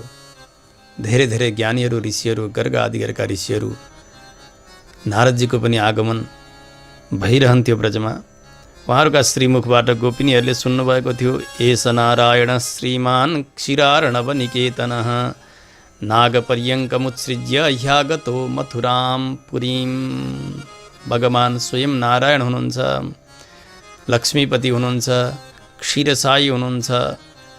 भगवानले त्यो नागपर्यङ्कलाई, त्यो शेषशय्यालाई छोडेर अहिले यस समयमा मथुरापुरीमा वसुदेव देवकीका पुत्र भनेर भगवान अवतार लिनुभएको उहाँ नै अहिले नन्द यशोदाका पुत्रका रूपले रहनुभएको छ हेर भनेर ऋषिहरूले समय समयमा गोपिनीहरूलाई सम्झाउनुहुन्थ्यो भगवानलाई देखाएर। त्यस कारणले गोपिनीहरू यो रहस्यलाई पनि जान्नुहुन्थ्यो। नन्द बाबाका लागि एक मुख्य विशेषण बताउनुहुन्छ गोदाममाझीले, तीक्ष्ण शूलायुधेन कठोर कर्म कर्तुः। तीखो आयुध लिएर कठोर कर्म गर्ने यस्ता नन्दका पुत्र। यसको तात्पर्य के हो यो पनि सम्झाउँदै हुनुहुन्छ। नन्द जति बेलासम्म भगवानको अवतार भएन त्यस बेलासम्म परम साधु हुनुहुन्थ्यो। हिँड्दाखेरि काहीँ किरा कुल्चिन्छ कि अथवा कमिलाहरू केही कसैलाई किल्चिने भयो कि भनेर ध्यानसँग हिँड्नुहुन्थ्यो। अत्यन्तै सात्विक हुनुहुन्थ्यो। जब भगवानको ब्रजमा अवतार भयो, भगवानका श्रीविग्रहमा भएको त्यो सौकुमारीलाई देखेर, भगवानको त्यो सौन्दर्यलाई देखेर यति व्यामुग्ध हुनुभयो। भगवान श्रीकृष्णप्रति प्रेम भूमना, प्रेमको बाढ बढ्दै बढ्दै गयो उहाँमा। अब त भगवानको अवतार हुन्छ, त्यहाँका झारपात, त्यहाँका कुनै एक कण्टकहरू मात्रै पनि ठुला ठुला राक्षसहरू भएर दैत्य भएर आइरहेका छन्। भगवानको अवतार हुने बित्तिकैबाट पुतना, सकटासुर, तृणावर्त आदि गरेका आइरहेका छन्। त्यसो हुनाले भगवानमा भएको त्यो सौन्दर्य अनि दुष्टहरूले गर्न लागेको यस्तो दुष्ट्याई, यी सबैलाई विचार गरेर यति व्यामुग्ध हुँदै जानुभयो नन्द बाबा, कठोर हुँदै जानुभयो भगवानका लागि, भगवानका रक्षाका लागि। उहाँ हातमा त्यो भाला लिनुहुन्थ्यो, तीखा तीखा आयुधहरू लिएर बस्नुहुन्थ्यो। भगवानको पलङ जहाँ छ, भगवानलाई जहाँ शयन गराउनु भएको छ यशोदा मैयाले त्यहाँका नजिकै बस्नुहुन्थ्यो। बसेर ती साना साना कमिला किराहरू पनि यिनीहरू पनि राक्षसै भएर आयो होला भनेर तिनीहरूलाई हेरी हेरी ताकी ताकिकन तिनीहरूलाई मार्नुहुन्थ्यो। यति ठुलो दया, यति ठुलो वात्सल्यको वृद्धि भएको थियो भगवानका प्रति नन्द बाबाको। त्यस कारणले त्यो उहाँको मङ्गलाशासने विख्यातस्य विष्णुचित्त सूरेः आत्मजा गोदा, मङ्गलाशासन गर्नकै निमित्त अवतार लिनुभएकी गोदाम्माजी। यो दिव्य प्रबन्धमा नन्द बाबाले त्यसरी दत्तचित्त भएर भगवानको रक्षा गर्न, भगवानको मङ्गल गर्नका निमित्त तयार हुनुभएको, त्यस्तो स्थितिमा दृष्टि राख्नु स्वाभाविकै हो उहाँको। यहाँ नन्द बाबाका छोरा भनेर बताउनु, यसमा पनि एउटा विशेष तात्पर्य बताउँदै हुनुहुन्छ। जन्माद्यस्यतः इत्यादि उक्तरीत्या सर्वकारणभूतोपि भगवान्, भगवान सबैका कारण हुनुहुन्छ। शास्त्रले बताउनुहुन्छ, स्वयं वेदान्तले बताउनु भएको छ, यतो वा इमानि भूतानि जायन्ते येन जातानि जीवन्ति यत् प्रयन्ति अभिसं विसन्ति तद्विजिज्ञासस्व तद्ब्रह्मेति। जुन परब्रह्मबाट सारा चराचर जगतको सृष्टि भयो, जुन भगवानले सबैको रक्षा गरिबक्सन्छ, महाप्रलयका समयमा जहाँ गएर यो जगत समर्पित हुन्छ त्यस्ता भगवान नै ब्रह्म हुनुहुन्छ। यही उपनिषद वाक्यको अर्थ निर्णय गर्नका निमित्त बादरायण व्यासजीले ब्रह्मसूत्रको रचना गर्नुभयो, जन्माद्यस्य यतः भनेर। यसबाट भगवान जगतका एकमात्र कारण हुनुहुन्छ भनेर सिद्ध हुन्छ। भगवान कहिल्यै जन्मनुहुन्न तर धेरै जन्मनेवाला हुनुहुन्छ। वेदले यो पनि बताउनु भएको छ, अजायमानो बहुधा विजायते पिता पुत्रेण पितृमान योनि योनौ। शास्त्रले धेरै धेरै बताउनु भयो, भगवान कहिल्यै नजन्मनेवाला हुनुहुन्छ तर धेरै जन्मनेवाला हुनुहुन्छ। भगवान हामीहरूका जस्ता कर्मका अधीनमा भएर माताका गर्भमा प्रवेश गरेर अनेक प्रकारको यातना भोगेर जन्मनेवाला हुनुहुन्न। त्यस कारणले भगवानलाई अजायमानः न जन्मने यसरी वेदले बताउनु भयो। बहुधा विजायते, फेरि भगवान आफ्ना ती मङ्गल गुणहरूलाई प्रकाश गर्नका निमित्त धेरै रूपले भगवान प्रकट हुनुहुन्छ। सङ्कल्पद्वारा भगवान अवतार लिनुहुन्छ। त्यस कारणले भगवानका धेरै जन्म पनि हुन्छन्। कसैले पुत्र प्राप्त गरे भने उसलाई पिता भनिन्छ। भगवान जगतलाई नै आफूबाट प्रकट गर्नुहुन्छ, जगतका पिता हुनुहुन्छ। त्यस्ता जगतका पिता, जगतका जनक भएर पनि आज नन्द बाबालाई पिता बन्ने सौभाग्य भगवानले प्रदान गर्नुभयो। यो केवल भगवानको करुणा मात्र हो, भगवानको दया मात्र हो। त्यस कारणले नन्द नन्दन सन् अवातरत अस्मादृशान समुत्सुक जनान अनुग्रहितुम एव। हामी जस्ता संसारी चेतनहरूप्रति कल्याण गर्नका निमित्त, अनुग्रह गर्नकै निमित्त भगवान नन्द बाबाका पुत्र भएर अवतार ग्रहण गर्नुभयो। यो तात्पर्यलाई सम्झाउनका निमित्त नन्द गोपस्य सोनु यो विशेषण बताउनुभयो। नन्द गोप र यशोदाका पुत्र यसो नभनेर नन्दस्य सोनु यशोदाया बालसिंह यसरी बताउनु भयो। यसको तात्पर्य चाहिँ के छ त भन्दा, भगवान जब बालक हुनुहुन्थ्यो, बढ्दै जानुभयो, भगवान किशोरावस्थासम्म प्रवेश गरिसक्दा पिताजी जब आउनुहुन्थ्यो, पिताजीका अघिल्तिर एकदम विनीत भएर बस्नुहुन्थ्यो, ज्ञानी जस्तो बनेर बस्नुहुन्थ्यो भगवान श्रीकृष्ण। ओहो कति ज्ञानी छन् श्री कृष्ण कन्हैया, यसरी ढुक्क पर्नुहुन्थ्यो नन्द बाबा। जब यशोदा माताका सन्निधिमा हुनुहुन्थ्यो एक्लै, त्यसबेला भने सिंह साप जस्तो भएर, अत्यन्तै बाल सिंह जस्तो भएर उद्दण्डता मचाउनुहुन्थ्यो भगवानले। भनेको पटक्कै मान्नुहुन्न थियो। वस्तुतः के हो भने यशोदा मैया पनि भगवान श्रीकृष्णको ती बाललीलाहरू हेर्न चाहनुहुन्थ्यो। त्यस कारणले जसोतसो गरेर भगवानलाई जे गर्दा रिस उठ्छ, जे गर्दा भगवान अटेरी जस्तो बन्नुहुन्छ, त्यस्तै त्यस्तै प्रकारका कार्यहरू गर्नुहुन्थ्यो, त्यसै गरी बोलाउनुहुन्थ्यो यशोदा मैया। यो तात्पर्य हो। नाचियार तिरुमोली नाम गरेका प्रबन्धमा गोदामाजीले यो कुरा बताउनु भएको छ। दोस्रो प्रबन्धमा तब जननी यशोदापि त्वाम न भीषयति प्रत्युत सा धूर्त चेष्टितेषु एव त्वाम प्रोत्साहयति। बताउनुहुन्छ हजुरकी आमा यशोदा तपाईलाई डर देखाउनुहुन्न, गाली गर्नुहुन्न, उल्टो के गर्नुहुन्छ कि तपाईलाई जसरी जसरी धूर्त चेष्टा गर्नका निमित्त सहज हुन्छ त्यसै गरी प्रेरणा गर्नुहुन्छ। किनभने त्यो बालकले अलिकति चाञ्चल्य देखाएन, अलिकति हटेरी जस्तो भएन, अलिकति चकचके भएन भने आमालाई शान्ति हुँदैन। त्यसकारणले यशोदा मैया पनि त्यही नै हेर्न चाहनुहुन्थ्यो भगवानको।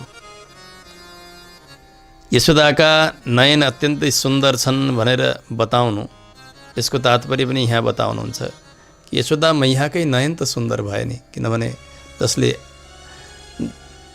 आफ्ना काखमा भगवानलाई राखेर दर्शन गर्नुभयो, भगवानका सारा बाल चेष्टाहरू दर्शन गर्ने सौभाग्य प्राप्त गर्नुभयो। जन्म त दिनुभयो देवकी मैयाले, एक क्षण पनि भगवानलाई राम्रोसँग हेर्न पाउनु भएकै थिएन। भगवानको दर्शन गर्ने इच्छा हुँदाहुँदै उसै रात्रिका समयमा वसुदेवजीले लिएर जानुभयो गोकुलमा।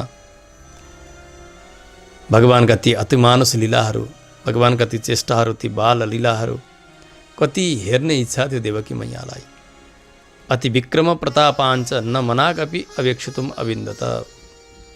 अलिकति पनि हेर्ने इच्छा पूर्ति भएन देवकी मैयाको भगवानका यी अति मानुष लीलाहरू। हेर्ने इच्छा त उहाँलाई छँदै थियो तर पनि पूर्ण भएन। तर यशोदा मैया त सबै नै हेर्न पाउनुहुन्छ। यशोदा सर्वमपि तदीयम चेष्टित वर्गम सकलम अपि अवयव सौन्दर्य लावण्यादिकम अनुक्षणम अवेक्ष्य। भगवानको स्वरूप, भगवानका श्री विग्रहमा भएको त्यो लावण्य आदि गरेका, सौन्दर्य आदि गरेका सबै प्रकारका गुणहरूको अनुभव गर्न पाइरहनु भएको छ। भगवानका चेष्टा लीला सबै हेर्न पाइरहनु भएको छ। त्यसकारणले यशोदा मैयाका आँखाको यहाँ सराहना गरियो, आँखालाई प्रशंसा गरियो। यहाँ जगति मत सदृशी पुत्रवती नान्य काचित अपि अस्ति। यस्तो सद अभिमान पनि गर्नुहुन्थ्यो, म जस्ती छोराकी आमा त जगतमा अरू कोही पनि छैनन् होला। यस प्रकारको अभिमान थियो यशोदा मैयामा। यो योग्य पनि थियो, किनभने तिनै चक्षुद्वारा भगवानका सारा लीलाहरू दर्शन गर्न पाउनु, भगवानको सौन्दर्यको दर्शन गर्न पाउनुभयो। जन्म दिने आमा देवकीले त उति दर्शन गर्न पाउनु भएन। त्यसकारणले शुभगदृशः, सुन्दर नयन भएकी यशोदाका बालसिंह भनेर बताइएको जान्नुपर्दछ। यहाँ कालमेघ निबतनु इत्यादि विशेषण बताउनु भएको छ। 3 विशेषण छन्। एउटा त भगवान मेघको जस्तो श्यामल वर्णको हुनुहुन्छ, अर्को कमल नयन हुनुहुन्छ, अर्को एउटा विशेषण छ सूर्य चन्द्रोपम मुखशाली, सूर्य र चन्द्रमा जस्तै मुख भएका भनेर। यसबाट भगवानमा भएको निरवधिक करुणालाई प्रकाश गरिएको बुझ्नुपर्छ। भगवानको दिव्य मङ्गल विग्रहमा, भगवानका नेत्रमा अनि भगवानको मुखारविन्दमा नै करुणा झल्कन्छ। किनभने यसैद्वारा थाहा हुन्छ भगवान कति करुण हुनुहुन्छ, कति कृपालु हुनुहुन्छ भनेर। स्वाभिष्ट पुरुषार्थ प्रदानं प्रति करुणाय एव प्रधान साधनत्वात्। भक्तले चाहेको अभिष्ट, त्यो अभिष्ट प्रदान गर्नका निमित्त भगवानमा करुणा चाहिन्छ। भगवानमा दया भएन भने उनले चाहेको फल प्राप्त गर्न सक्दैन। त्यसकारणले भगवानमा करुणा धेरै छ भनेर जनाउनका निमित्त यी 3 विशेषणहरू बताउनु भएको हो। सूर्य चन्द्रोपम मुखशाली इत्यनेन, सूर्य जस्ता, चन्द्र जस्ता यस्ता मुख हुनेवाला, यो विशेषणको तात्पर्य बताउँदै भन्नुहुन्छ अरूलाई आफ्ना तेजले ढाक्नु र आश्रयमा आएका सम्पूर्ण भक्तहरूलाई सबै प्रकारले रक्षा गर्नु, उनीहरूमाथि कृपाको वर्षा गर्नु, यी 2 कार्य भगवानमा हुन्छन्।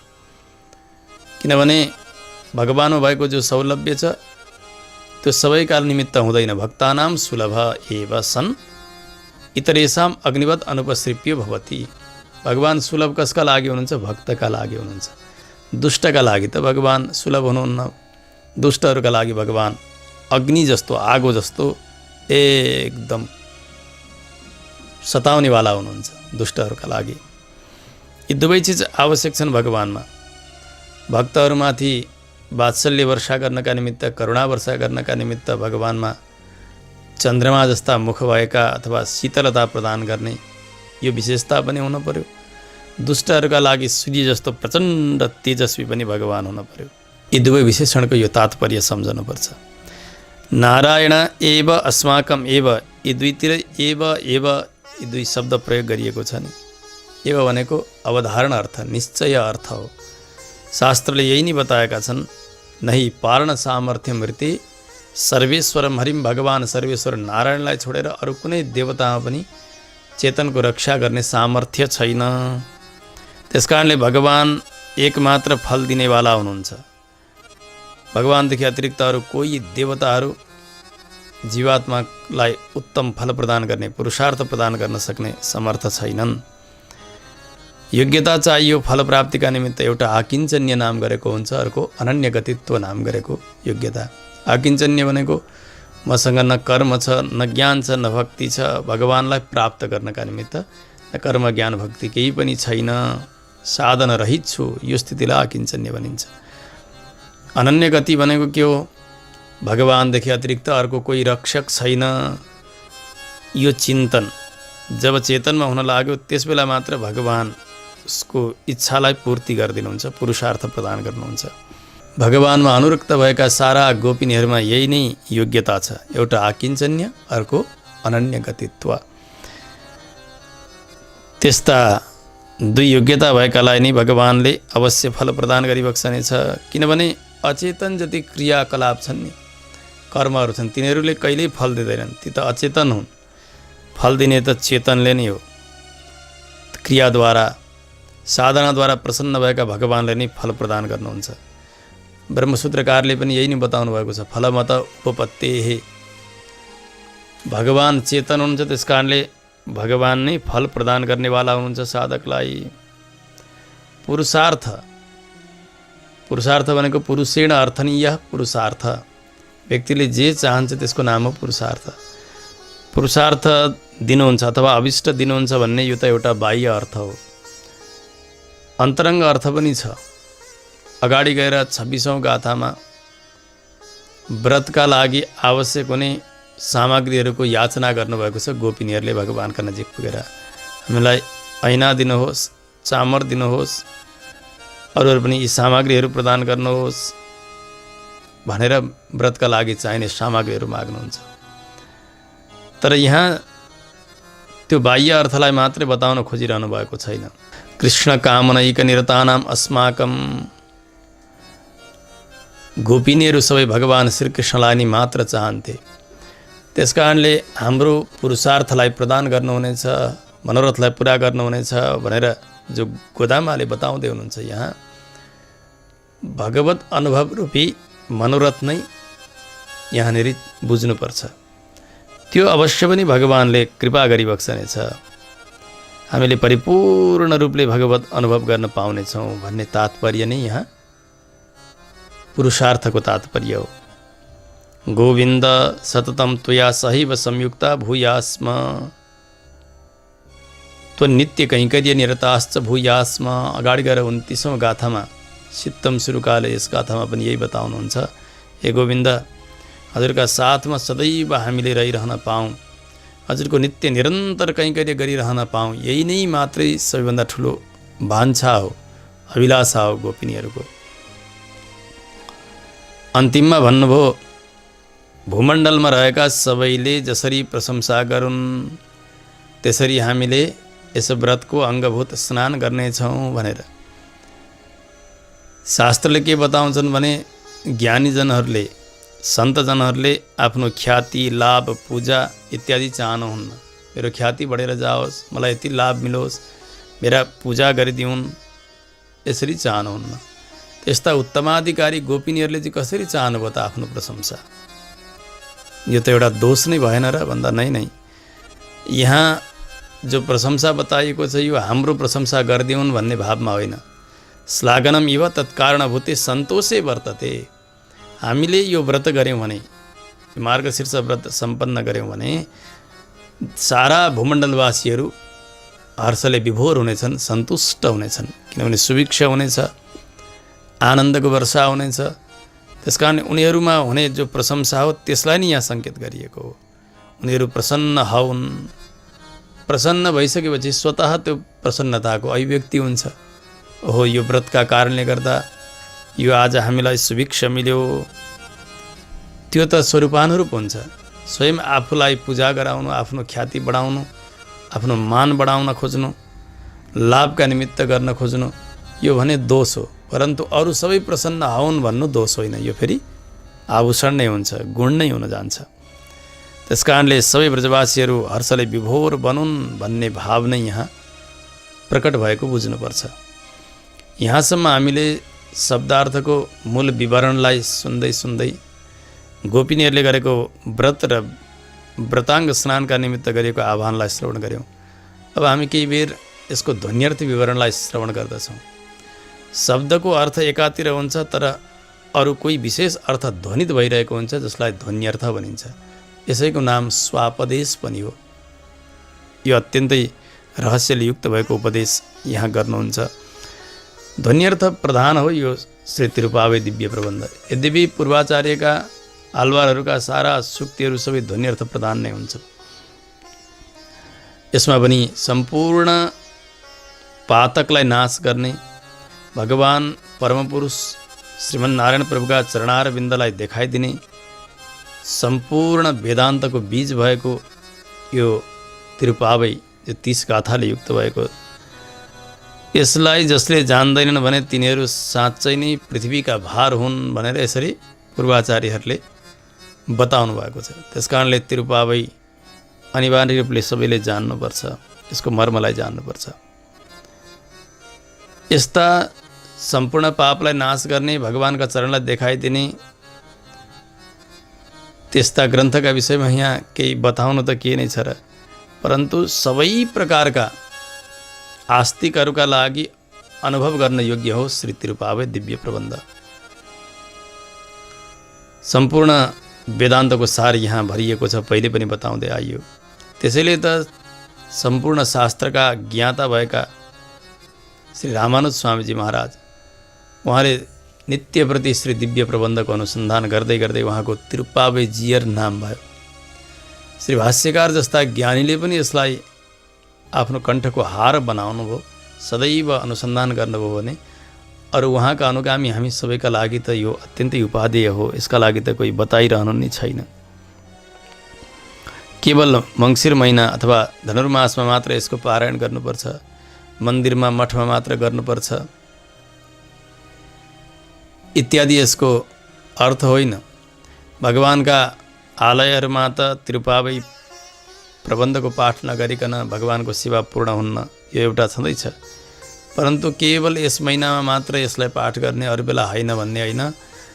भगवान्का भक्तका कुटियामा, मन्दिरमा सदैव सर्वदा यो अनुभव गर्न योग्य, पारायण गर्न योग्य ग्रन्थ हो श्री तिरुपावे दिव्य प्रबन्ध।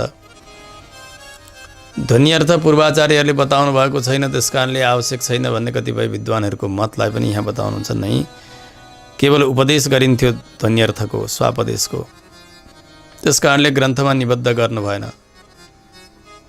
ग्रन्थमा निबद्ध गर्नु भएन भन्दैमा ध्वन्यर्थ अथवा स्वापदेश उहाँहरूले गर्दै गर्नु भएन भन्ने अर्थ चाहिँ होइन। ध्वन्यर्थद्वारा नै यसको रहस्यलाई जान्न सकिन्छ। यो तिरुपावे दिव्य प्रबन्ध ध्वनि प्रधान हो अथवा ध्वन्यर्थ प्रधान हो भन्ने कुरा अगाडि हामीले 7औं गाथामा पनि जान्दछौँ। त्यहाँ गोदाममाझीले बताउनुहुन्छ, पक्षी विशेषाणां मिथ सम्मिलितानां भाषणस्य ध्वनिः किं त्वया न श्रूयते। त्यो पक्षी विशेष भारद्वाज पक्षी, ती सारा पक्षीहरू मिलेका छन् अनि उनीहरूको जो आवाज छ, उनीहरू बोल्दैछन्। त्यो बोल्दै जाँदाखेरि उनीहरूको त्यो वचनको ध्वनिलाई तिमीले सुनेकी छैनौ भनेर गोपिनीलाई जगाउनुहुन्छ।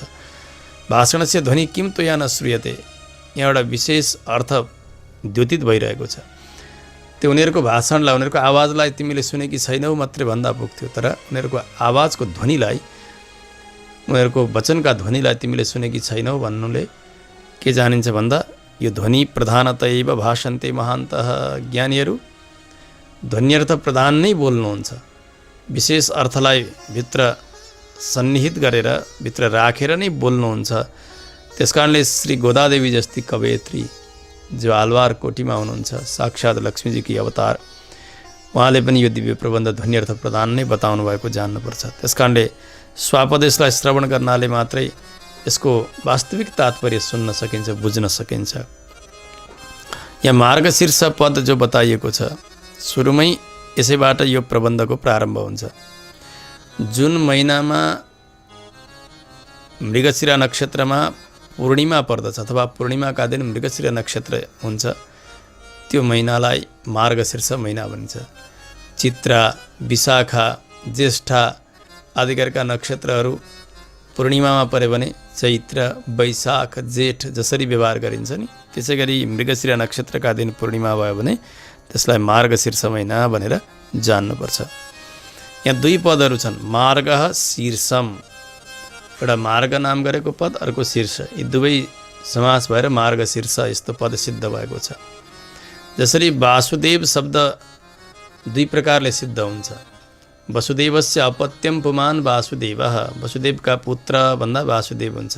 अर्को वसती ति वासुः, जो जगतमा व्याप्त हुनुहुन्छ उहाँको नाम हो वासु।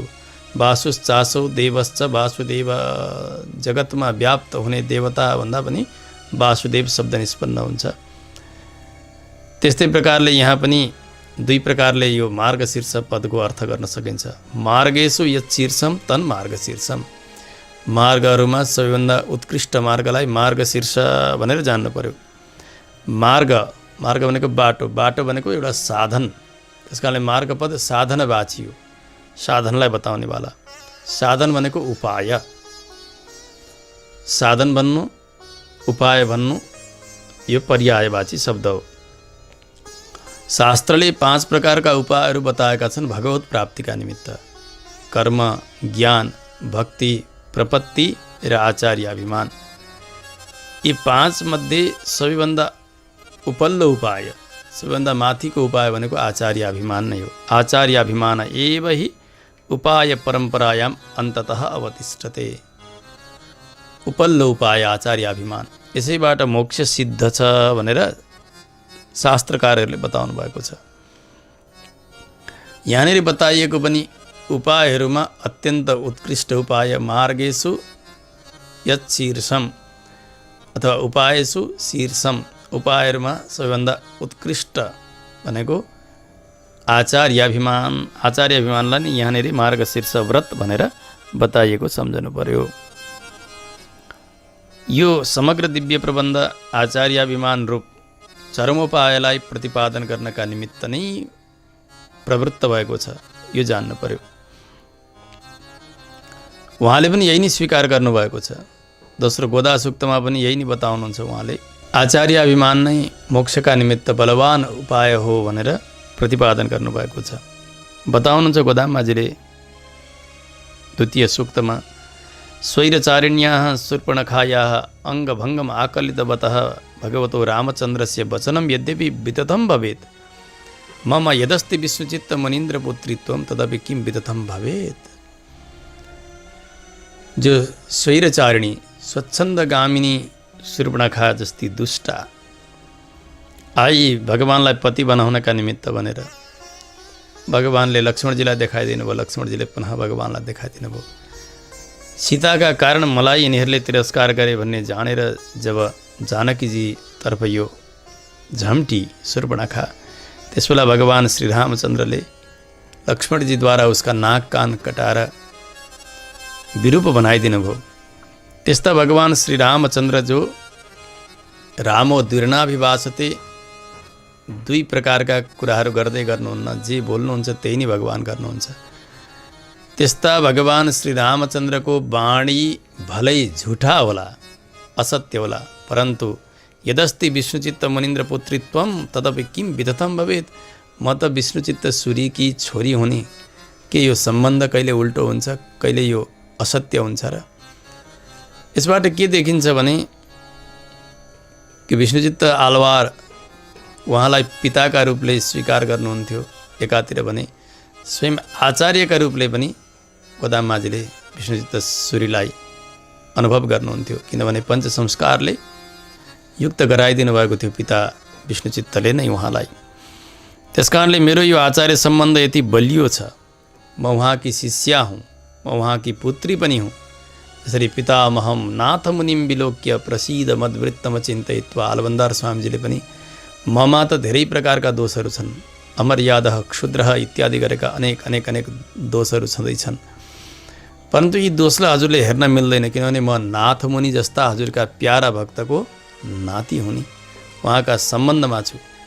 त्यसकारणले अवश्य पनि मेरो रक्षा गर्नुपर्छ भनेर जसरी भगवानसँग प्रार्थना गर्नुभयो यमुनाचार्य स्वामीजीले, त्यसै गरी गोदामाजीले पनि भन्नुहुन्छ मेरा आचार्य श्री भट्टनाथ सूरीकी म पुत्री पनि हुँ र म शिष्या पनि हुँ।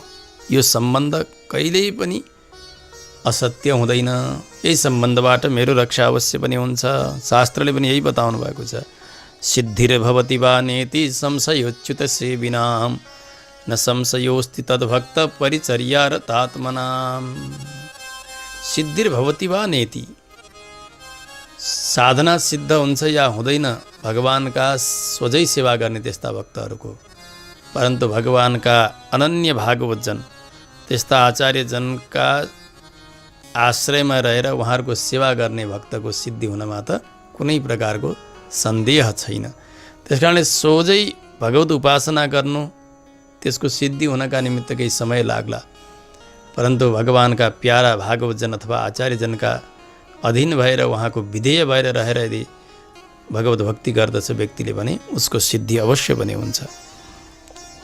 आचार्यका वाणीलाई भगवानले अवश्य पनि पुरा गर्नुहुन्छ, आचार्य सम्बन्धलाई भगवानले अवश्य पनि स्वीकार गर्नुहुन्छ। भगवान श्रीकृष्ण पनि आचार्यका रूपले देवी द्रौपदीलाई यही कुरा सम्झाउनुहुन्छ।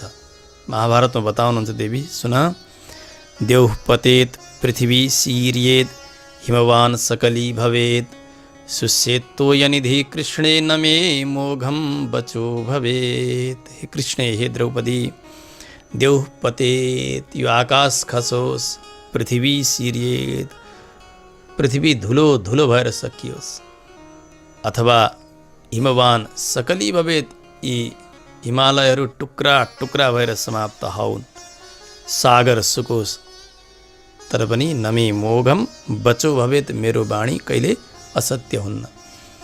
यहाँ भगवान उपदेश गर्ने आचार्यका रूपले बताइरहनु भएको छ कि आचार्यको वाणी कहिल्यै पनि मिथ्या हुँदैन। आचार्य सम्बन्धमा यदि दृढ विश्वास गर्नुपर्छ भनेर यस वाक्यद्वारा पनि जान्नुपर्छ। बताउनुहुन्छ, ऐ भो मदीय प्राणसखी भोगी भोग शयनीय साई भगवान सर्वास्मत्परः निरवधिक ऐश्वर्य सम्पन्नः सर्वाभ्यधिकः परमपुरुषः वयं तु क्षुल्लका मर्त्यजनाः। प्रबन्धमा गोदामाजीले बताउनु भएको छ, हामी त कस्ता हौँ, अत्यन्तै तुच्छ हौँ, क्षुल्ल हौँ, विषयी हौँ।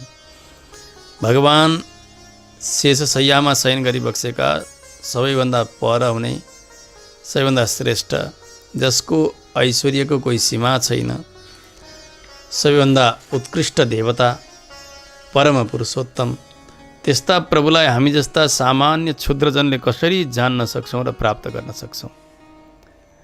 हामीबाट त यो हुन सक्दैन, किनभने भगवान त्यति श्रेष्ठ हुनुहुन्छ, हामी यति निहीन छौँ। त्यस समयमा मन बुझाउने एउटा बाटो छ, एउटा समाधान छ। भन्नुहुन्छ, मदाचार्य धन्वी नव्य नगराधिनाथः श्री विष्णुचित्तसूरिः सर्वथा स्वस्य विधेयभूतं तं परमपुरुषं स्वस्य सुकरैः सदुपायैः यदि समाहूय सुसन्निकृष्टं कुर्यात् तदा वयं तं सुखेन सेवेमहि। हामीलाई कुनै प्रकारको चिन्ता छैन। गोदामाजी भन्नुहुन्छ, म कुनै प्रकारको चिन्ता गर्दिनँ, किनभने मेरा आचार्य हुनुभएका धन्वी नव्य नगरका नाथ श्री विष्णुचित्तसूरी उहाँ सर्वथा भगवानको सेवामा लाग्नु भएको छ। उहाँले भनेको भगवान सबै मान्नुहुन्छ। अनेक अनेक उपायहरूद्वारा जति बेला उहाँले आफ्ना नजिकमा, आफ्ना कुटियामा भगवानलाई सवारी गराउनुहुनेछ, बोलाउनुहुनेछ नि, तदा वयम तम सुखेन सेवेमहि, त्यसबेला हामी सबै मिलेर त्यस्ता भगवानको सेवा गर्नेछौँ। त्यसकारणले यहाँनिर हाम्रो सामर्थ्य केही नै छैन। हामी जस्ता सामान्य चेतनले भगवानलाई आफ्ना अधीनमा गर्न सक्ने सामर्थ्य रहँदैन। जबसम्म आचार्य सम्बन्ध बन्दैन, सदाचार्यका साथमा सम्बन्ध बन्दैन, तबसम्म भगवान प्राप्य हुनुहुन्न। उहाँले आफ्ना साधनाद्वारा, आफ्ना भक्ति भावद्वारा भगवानलाई अधीनमा गरेर अनि यी चेतनका लागि सुलभ बनाइदिएको छ आचार्यले। यही भाव नै यहाँ बताउँदै हुनुहुन्छ। आचार्यद्वारैव भगवान लभ्येत न प्रकारान्तरैः। आचार्यद्वारा नै भगवान प्राप्त हुनुहुन्छ, अरू प्रकारद्वारा होइन। यो निश्चय गोदाममाझीमा छ। यही कुरा देखिन्छ यहाँ। आचार्य वैवादिकम एव ध्वन्यर्थ प्रणाल्याम अवतार्यते। त्यस कारणले यहाँ ध्वन्यर्थ विवरणद्वारा यी सारा विशेषणहरू आचार्यमा घट्दछन् र यो आचार्य अभिमान नै झल्काउने प्रयास गोदाममाझीले गर्नुभएको बुझ्नुपर्छ। यसरी निश्चय गर्नुभएको जो यो शीर्षभूत उपायभूत प्रबन्ध, यस प्रबन्धमा आचार्य अभिमानलाई नै जीवनाडीका रूपले हृदयमा राखेर अरू पाराले केही भनिरहनु भएको छ भन्ने सम्झनुपर्छ। मूलभूत रहस्य भने आचार्य अभिमान नै प्रकट गर्नु छ गोदाममाझीको। पक्षश्च चन्द्रमसा परिपूर्ण। मूल गाथामा यसरी बताउनुभयो, यो मार्गशीर्ष महिना शुक्ल पक्षका चन्द्रमाले परिपूर्ण भएको यस्तो मङ्गल समय भनेर। अत्यन्तै आनन्ददायी हुन्छ शुक्ल पक्ष भनेको। उज्यालो हुन्छ रात्रिको समयमा, पूर्ण चन्द्र विकसित भएका हुन्छन्। त्यस्तै प्रकारले यहाँ पनि बताइएको जो हो, ज्ञानम अधुना न परिपूर्णम भविष्यति। हामीहरू सबैको ज्ञान अब परिपूर्ण हुनेछ भन्ने भाव यहाँ बताइएको। किनभने आचार्य प्राप्तिद्वारा नै जीवात्मामा ज्ञानको पूर्ति हुन्छ। अरू खण्डन गर्नका निमित्त तयार भएका शास्त्रहरू जो अति रुखा हुन्छन्, ती सबैलाई छोडेर आचार्यका श्री वाणीहरूलाई सुन्ने र त्यसलाई धारण गर्ने यस्तो मङ्गल समय आयो भन्ने कुरा नै यहाँ बुझ्नुपर्छ। यो पावन समय पक्षश्च चन्द्रमसा परिपूर्ण यस पदद्वारा। त्यस पछाडि स्नान गर्ने इच्छा भएका सबै आओ भनेर जो आह्वान गर्नुभएको छ स्नानका निमित्त, यसलाई पहिले पनि बतायो कि भगवत अनुभव नै यहाँ स्नानको तात्पर्य हो भनेर। यसलाई पुनः यहाँ अरू बताइन्छ। श्री पराशर भट्टर स्वामीजीले श्री रङ्गराज स्तवमा धेरै वर्णन गर्नुभएको छ भगवानका विषयमा।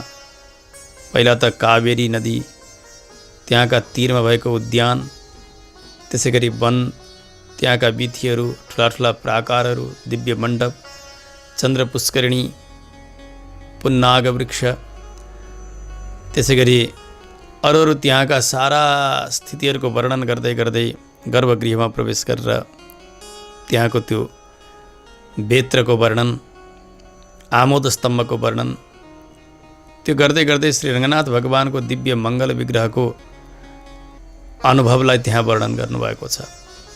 उत्फुल्ल पङ्कज तटा कमिबोपयानी श्रीरङ्गराजमिह इत्यादिद्वारा भगवानलाई जसरी अति नै सुन्दर रूपले खिलिरहेका फुलिरहेका कमलले युक्त भएको सरोवर, जुन सरोवरमा स्नान गर्नाले आनन्द हुन्छ, त्यसै गरी भगवान पनि एक प्रकारको सुन्दर सरोवर हुनुहुन्छ, तलाउ हुनुहुन्छ। त्यहाँ गएर जीवात्माले स्नान गर्यो भने उसका संसारका सबै प्रकारका तापहरू नाश हुन्छन् भनेर अनुभव गर्नुभएको छ।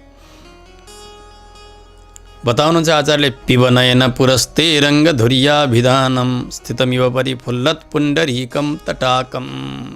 हे नयन, आफ्ना अघिल्तिर भएका भगवान श्री रङ्गनाथको दर्शन गरेर उहाँ कस्तो हुनुहुन्छ भने फक्रिएका कमलले युक्त भएको तलाब जस्तो शीतलता प्रदान गर्नेवाला वैवक्षण छ। त्यस्ता भगवानलाई पान गर्ने गरेर मुकुन्दमालामा पनि यही नै बताउनुहुन्छ। हामीले पहिले पनि सुन्यौँ, करचरण सरोजे कान्ति मन्नेत्र मीने श्रममुषि भुज बीचे व्याकुले गाध मार्गे हरि सरसी विगाह्य। यस प्रकारको सुन्दर हरिरूपी तलाब, त्यहाँ गएर भगवानको सौन्दर्य रूपी जलको पान गर। भनेर बताउनुहुन्छ आलवारले। भगवानको दिव्य श्री विग्रहको अनुभव त्यो एउटा अवगान हो, त्यहाँ गएर डुबुल्की लगाउनु।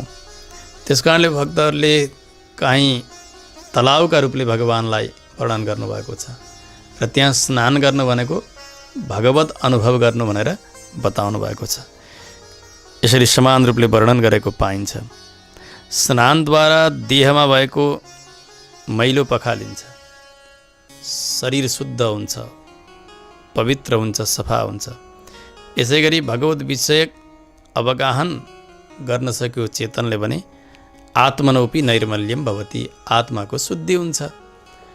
तलाउमा स्नान गर्नाले शरीरको शुद्धि भयो, भगवत अनुभवमा डुब्नाले आत्माको शुद्धि भयो। त्यसमा पनि अत्यन्तै नैर्मल्य प्रतिपादन गर्नु छ भने आचार्यका अनुभवमा, आचार्यका चरणको सन्निधानमा रहेर उहाँको कैङ्कर्य गरेर उहाँको अनुभवमा चुर्लुममा डुब्यो भने उसको आन्तरिक शुद्धि हुँदै जान्छ।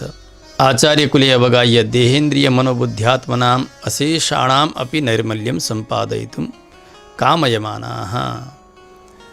शिष्यको परम कर्तव्य हुन्छ त्यस्ता आचार्यका सन्निधिमा रहेर देह, इन्द्रिय, मन, बुद्धि सहित आत्माको पनि नैर्मल्य सम्पादन गर्नु, आत्मामा पनि कुनै प्रकारको मल नरहने स्थितिमा पुग्नु। त्यो सम्भव हुन सक्छ गुरुका सन्निधिमा रहँदा। त्यसो हुनाले तपाईँहरू सबै आउनुहोस् आचार्य सन्निधिमा जानका निमित्त भनेर सारा संसारमा रहेका चेतनहरूलाई आह्वान गरेको बुझ्नु पर्दछ। वेदले बताउनु भएको छ सत्यम वद, सत्य बोल्नु यो समग्र मानव मात्रको कर्तव्य हो, धर्म हो। सत्य कसका लागि? ब्राह्मणका लागि मात्रै हो कि क्षत्रियका लागि मात्रै हो कि वैश्यका लागि मात्रै हो कि अथवा शूद्रका लागि मात्रै हो भन्ने यसको पाबन्दी छैन। ब्रह्मचारी, गृहस्थ, वानप्रस्थ, सन्यास सबै वर्ण, सबै आश्रमका सबै मानव मात्रका लागि सत्य बोल्नु यो विधान हो वेदले गर्नुभएको। यसै गरी आचार्य सन्निधानमा जानु यो मानव मात्रको कर्तव्य हो भन्ने यो भाव जान्नुपर्छ। मूल गाथामा दिव्य आभूषणले युक्त भएका हे बालिका भनेर जो सम्बोधन गरियो त्यसको तात्पर्यलाई यहाँ सम्झाउँदै हुनुहुन्छ। वैष्णवजनहरूका लागि आत्माका गुणहरू, सम, दम आदि गरेका गुणहरू यिनीहरू नै आभूषण हुन्, गहना हुन्। चुरा, कुण्डल इत्यादि त देहका अलङ्कार मात्र हुन्, आत्माका अलङ्कार त होइनन् यिनीहरू।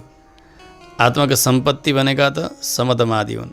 सम भनेको मनलाई आफ्ना अधीनमा गर्नु, दम भनेको इन्द्रियहरूलाई निग्रह गर्नु। श्रीवचन भूषणमा श्री लोकाचार्य स्वामीजीले यही कुरा बताउनुहुन्छ। समोदमश्च मुख्य स्यात् सर्वेष्वात्मगुणेष्वपि उभयोः अनयोः सिद्धो गुरुर्हस्तगतो भवेत्।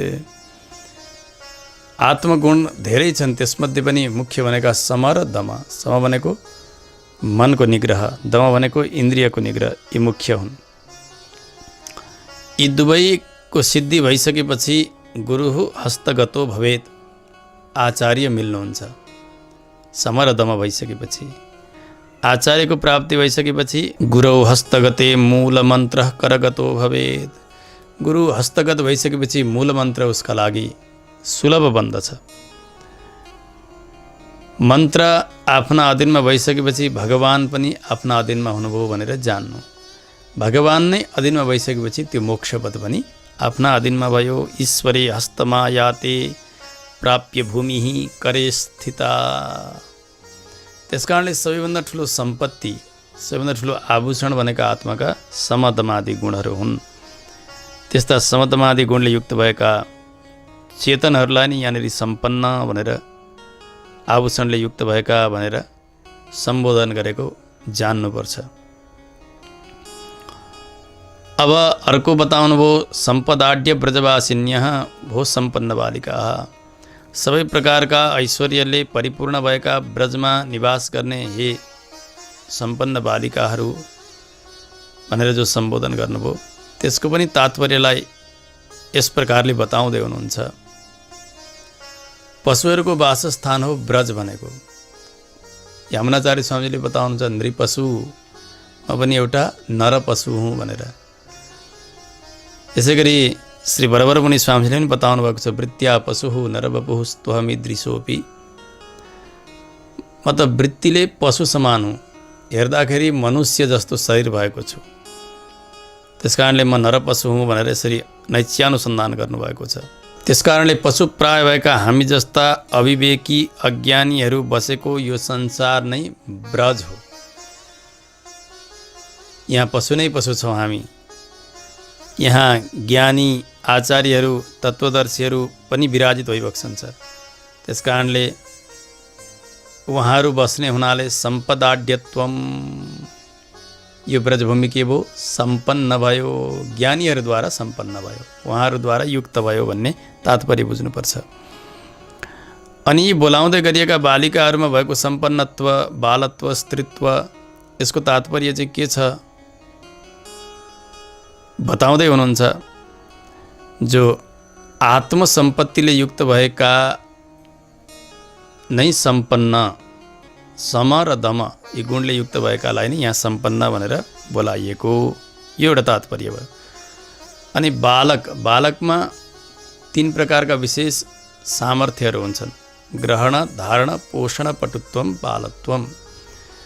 केही कुरा सुनाइदिने हो भने सजिलैसँग बालकहरूले ग्रहण गर्दछन्, ग्रहण हुन्छ, अनि त्यसलाई धारण गर्छन्। त्यो बालकमा सुनेको कुरा त्यो रहन्छ पनि। त्यसै गरी त्यसलाई बढाउन पनि सक्छन्, धेरै धेरै सिक्न सक्छन्, जान्न सक्छन्। त्यो बालकमा हुन्छ। त्यही कुरा वृद्धलाई सुनाउने हो भने न ग्रहण हुन्छ, न धारण हुन्छ, न त्यसको पोषण हुन्छ त्यो शिक्षाको। यी 3 हुनेलाई बालक भनिन्छ। ग्रहण, धारण, पोषण, पटुत्वम, बालत्वम। यस्तै शिष्यहरू जो आचार्यका वाणीलाई ग्रहण गर्न सक्ने, धारण गर्न सक्ने र त्यसलाई वृद्धि गर्न सक्ने सामर्थ्य भएका शिष्यहरूलाई नै यहाँ बालक भनेर बताइएको सम्झिनुपर्छ। स्त्रीत्वको यहाँ सङ्केत गरियो बालिका भनेर। स्त्री भनेका परतन्त्रको द्योतक, जस्तो कि बाल्यावस्थामा पिताको परतन्त्र भएर रहने, युवती अवस्थामा पतिको परतन्त्र भएर रहने र वृद्धावस्थामा पुत्रादिको आश्रयमा रहने यो स्त्रीको धर्म हुन्छ। त्यस्तै स्त्रीको भाग्यको सराहना शास्त्रले गरेका छन्। त्यसकारणले यहाँ स्त्री भन्नाले अत्यन्तै परतन्त्र भन्ने, आचार्यका परतन्त्र भएका चेतनलाई नै यहाँनिर बालिका भनेर सङ्केत गरिएको सम्झिनुपर्छ। यस प्रकारले हे शिष्य लक्षणले सम्पन्न भएका, ग्रहण, धारण र पोषण गर्न जान्ने भएका, पारतन्त्र स्वरूपलाई जान्नेवाला भएका हे शिष्य हो, हे चेतन हो, हजुरहरू आउनुहोस्, यो तात्पर्य यहाँबाट निस्कन्छ। नारायण एव अस्माकम एव पुरुषार्थम प्रदास्यति। भगवान् नारायणले नै हामीहरूको नै पुरुषार्थलाई प्रदान गर्नुहुन्छ। यसको तात्पर्य पनि यहाँ बताउँदै हुनुहुन्छ। भगवान् नारायणका धेरै धेरै विशेषणहरू छन्। यहाँ एउटा रहस्यलाई हामीले सम्झौँ। शास्त्रले बताउँछन्, साक्षान् नारायणो देवः कृत्वा मर्त्यमयीं तनुं मग्नान् उद्धरते लोकान् कारुण्यात् शास्त्रपाणिना।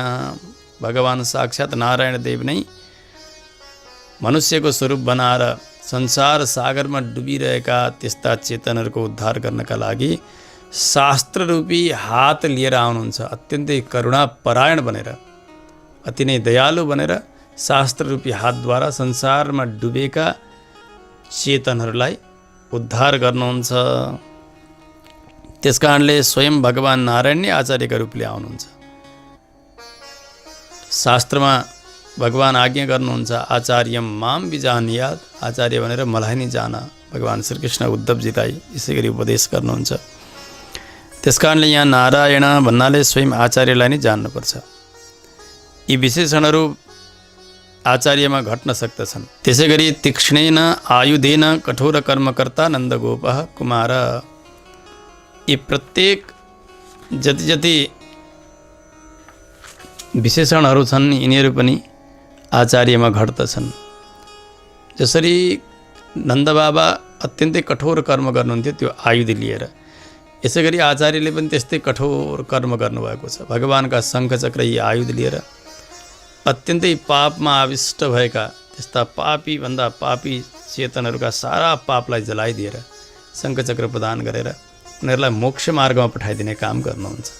त्यसकारण जसरी नन्दबाबा त्यो तीखो आयुध लिएर बस्नुहुन्थ्यो उसै गरिकन भगवानको आयुध लिएर रहनुहुन्छ आचार्य पनि। यो एउटा तात्पर्य सम्झनुपर्छ। जस्तो कि फलामलाई सुन बनाउनु जस्तो अति कठोर कार्य हुन्छ, यसै गरी नित्य संसारी चेतन जो अनेक पटक नरक गयो, अनेक पटक गर्भमा परेको छ, त्यस्ता परमनीच जन्तुलाई पनि नित्य सूर्यहरूका कक्षमा पुर्याइदिने, वैकुण्ठमा पुर्याइदिने काम श्री आचार्य सार्वभौमले गरिबक्सन्छ। त्यस कारणले त्यो कठोर कर्म गर्नेवाला आचार्यलाई नै यहाँ कठोर कर्म कर्तुहु नन्दगोपस्य, कठोर कर्म गर्नेवाला नन्दगोप भनेर बताइएको सम्झनु पर्दछ। नन्दगोप शब्द पनि आचार्यमा घट्छ। कसरी भन्ने, नन्दश्चासो गोपश्च इति नन्दगोपः, अत्यन्तै आनन्दित गोप भन्ने अर्थ हो नन्दगोपको अर्थ। आचार्य रात दिन सर्वत्र भगवानको अनुभव गरेर अति नै आनन्दमा डुबिरहनु भएको हुन्छ अनि सारा मन्त्र मन्त्रार्थ रहस्यहरूलाई गोप्य राखिराख्नु भएको हुन्छ, भित्र लुकाएर राख्नु भएको हुन्छ। त्यस कारणले नन्द पनि हुनुभयो, आनन्दित पनि हुनुभयो, सबै कुरालाई आफूमा राख्न सक्ने, धारण गर्न सक्ने। अथवा भगवन्तं वासुदेवं निधिलाभम अलबत बिना प्रयास गन्धम यथा च निर्हेतुक कृपा फलभूत परगत स्वीकार पात्रभूत। भगवान श्री वासुदेवलाई आफ्ना हृदयमा बन्दी गर्नुभएको छ अनि भगवान स्वयं त्यस्ता आचार्यलाई परगत स्वीकार रूप प्रपत्तिद्वारा, निर्हेतुक कृपाद्वारा उहाँलाई कृपा गरिबक्सन्छ। भगवानको अनुभव सुलभ हुन्छ त्यस्ता आचार्यका निमित्त।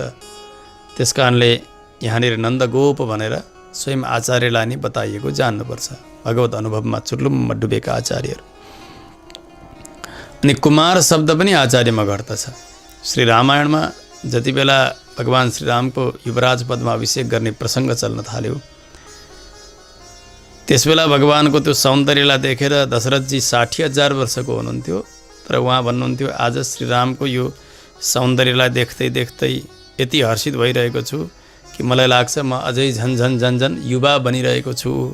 अहम पुनर्देव कुमार रूपम अलङ्कृतं तं सुतमा व्रजन्तं नन्दामि पश्यन् अपि दर्शनेन भवामि दृष्ट्वा च पुनर्युवेव। सबै प्रकारका अलङ्कारले अलङ्कृत भएको मेरा राम, उनलाई देख्ने बित्तिकै म त बुढो भएँ भन्ने नै बिर्सिरहेको छु। मलाई त लाग्दछ म झन्झन झन्झन युवा बनिरहेको छु। भगवत अनुभव गरिरहने त्यस्ता आचार्यहरू, त्यस्ता भागवतजनहरू, उहाँहरू कहिल्यै पनि आफूलाई बुढो भएको अनुभव गर्दै गर्नुहुन्न। त्यो आनन्दले गर्दा कौमार, त्यो कुमारतालाई नै उहाँहरूले प्राप्त गरिरहनु भएको अनुभव गर्नुहुन्छ। त्यसो हुनाले यहाँ कुमार शब्द पनि आचार्यमा घट्दछ। त्यसै गरी अत्यन्तै सुन्दर आँखा भएकी यशोदाका बालसिंह भनेर जो बताइएको छ, यसको पनि तात्पर्य सम्झनुपर्छ। शास्त्रलाई आँखो भनेर बताइएको छ। शास्त्ररूपी आँखाद्वारा ज्ञानीहरूले अत्यन्तै रहस्यहरूलाई, शास्त्रका रहस्यहरूलाई खोज्नुहुन्छ, हेर्नुहुन्छ। कालिदासले बताउनुहुन्छ रघुवंशमा, चक्षुष्मता तु शास्त्रेण सूक्ष्म कार्यार्थदर्शिना। सूक्ष्मभन्दा सूक्ष्म अर्थ शास्त्ररूपी आँखाद्वारा ज्ञानीहरूले देख्नुहुन्छ। त्यसकारणले यहाँनिर भगवानलाई अनुभव गर्नुभएकी ती गोपी यशोदा स्वयं वेदको तात्पर्यलाई, स्वयं भगवानलाई यी नेत्रले देख्नुभयो। त्यसकारणले सुन्दर नयन भएकी भनेर भन्नु त्यो त मूलमा अत्यन्तै स्वाभाविकै भयो। परन्तु यशोदा सधर्मा अथवा यशोदा झैँ आचार्य पनि हुनुहुन्छ। कसरी भन्दा त्यो अत्यन्तै आनन्दको अनुभव गर्नुभयो यशोदा मैयाले भगवानका ती बाल लीलाहरूलाई दर्शन गरेर। उहाँले त बाहिरका आँखाद्वारा नै भगवानको अनुभव गर्नुभयो, ती लीलाहरूको, चेष्टाहरूको। आचार्य त भित्रका आँखाद्वारा भगवानको अनुभव गर्नुहुन्छ, दर्शन गर्नुहुन्छ। त्यस कारणले सुन्दर नयन भएकी यशोदा, यो विशेषण पनि आचार्यमा घट्न सक्दछ, ज्ञानचक्षु भएका आचार्य भनेर। यसै गरी सिंह साप, सिंहको बालक भनेर जो बताइएको छ त्यो पनि आचार्यमा घट्न सक्दछ। वेदोत्तम सगुहा विहार पटुना श्रीशैल श्रृङ्गोल्लसन माया केसरी मानितेन गहना न्यायाट विचारिणा गम्भीरेण परात्मभेदन महानादेन नाथेन मे गुप्तोऽहं यति सार्वभौम हरिणा वर्ते वृषं निर्भयः। आचार्यहरूले यसरी अनुभव गर्नुभएको छ भगवान् श्री भाष्यकार रामानुज स्वामीजीका विषयमा। वेदान्त रूपी विशाल गुफामा भगवान् श्री भाष्यकार रामानुज स्वामीजी रूपी सिंहले निवास गर्नुभएको छ, त्यहाँ विहार गर्नुहुन्छ। सिंह ठुला ठुला पर्वतका शिखरमा पनि जान्छन्। श्रीशैल आदि गरेका वेङ्कटाद्रि आदि गरेका पर्वत शिखरमा विहार गर्ने माया केसरी मानितेन, मायाद्वारा बनेको केसरी भनेको सिंह। त्यही स्वरूपमा भगवान् श्री रामानुज स्वामीजी सिंहका रूपले त्यस्ता पर्वत शिखरमा विहार गरिबक्सन्छ। त्यहाँ वन छ गहन न्यायाटवी, गहन न्याय रूपी अटवी भनेको वन। न्याय रूपी वनमा, शास्त्र रूपी वनमा विहार गरिबक्सन्छ। गम्भीर आवाज गरिबक्सन्छ, जसरी सिंहले गर्जना गरे भने सारा स्याल बाँसा इत्यादि भाग्छन् त्यहाँबाट। अर्काको हृदय विदीर्ण गर्ने प्रकारको गर्जना सिंहले गर्छन् जसरी, त्यसै गरी जो वेद विरोधीहरू छन्, दुर्वादीहरू छन्, तिनीहरूको हृदय विदीर्ण गर्ने प्रकारको गर्जना भगवान् श्री भाष्यकार रामानुज स्वामीजीले गर्नुहुन्छ। त्यस्ता भगवान् रामानुज स्वामीजी जो यति सार्वभौम हुनुहुन्छ, सिंह हुनुहुन्छ, सिंहतुल्य हुनुहुन्छ, उहाँबाट सुरक्षित भएर म निर्भय भएर रहेको छु भनेर अनुभव गर्नुभएको छ। आचार्यहरूले बताउनुहुन्छ जो माई मत छ, अरू पनि वेदविरोधी मतहरू छन्, त्यस्ता मतरूपी हात्तीको शिरलाई फोड्नका लागि समर्थ हुनुभएका त्यस्ता रामानुज स्वामीजी रूपी सिंह जो सुत्यटवी कुहरेषु समिन्दे, वेदरूपी वनका गुफामा भित्र प्रवेश गर्ने रामानुज स्वामीजी अथवा आचार्य सार्वभौम,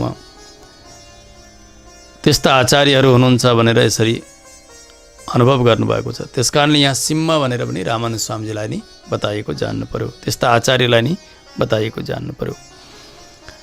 कालमेघ जस्तै वर्णको हुनुहुन्छ भगवान् भनेर जो बताइयो त्यो आचार्यमा पनि घट्दछ। कसरी त भने भगवान् श्री रङ्गनाथ जहाँ विराजित भइबक्सन्छ श्रीरङ्गममा, भगवानको त्यो माथिको शिखर जसलाई त्यो रङ्ग विमान भनेर बताइन्छ, त्यो विमानराज स्वयं शेषजीको अवतार मानिन्छ त्यसलाई। शेषजी सेतो हुनुहुन्छ, परन्तु त्यस्ता शुद्ध वर्ण शुभ्र वर्ण भएका शेषजी पनि भगवानको वर्णका आभाले, भगवान श्यामलो वर्णको हुनुहुन्छ, त्यस्तै प्रकारको नील वर्णका रूपले प्रकटित भइरहनु भएको छ। उहाँको त्यो प्रकाश त्यो सेयतामा लागेर भगवानका श्री विग्रहको त्यो नीलीमा श्यामलोपन त्यो सेतो विमानमा लाग्नाले विमान पनि श्यामलो बन्नुभएको भनेर आचार्यले अनुभव गर्नुभएको छ।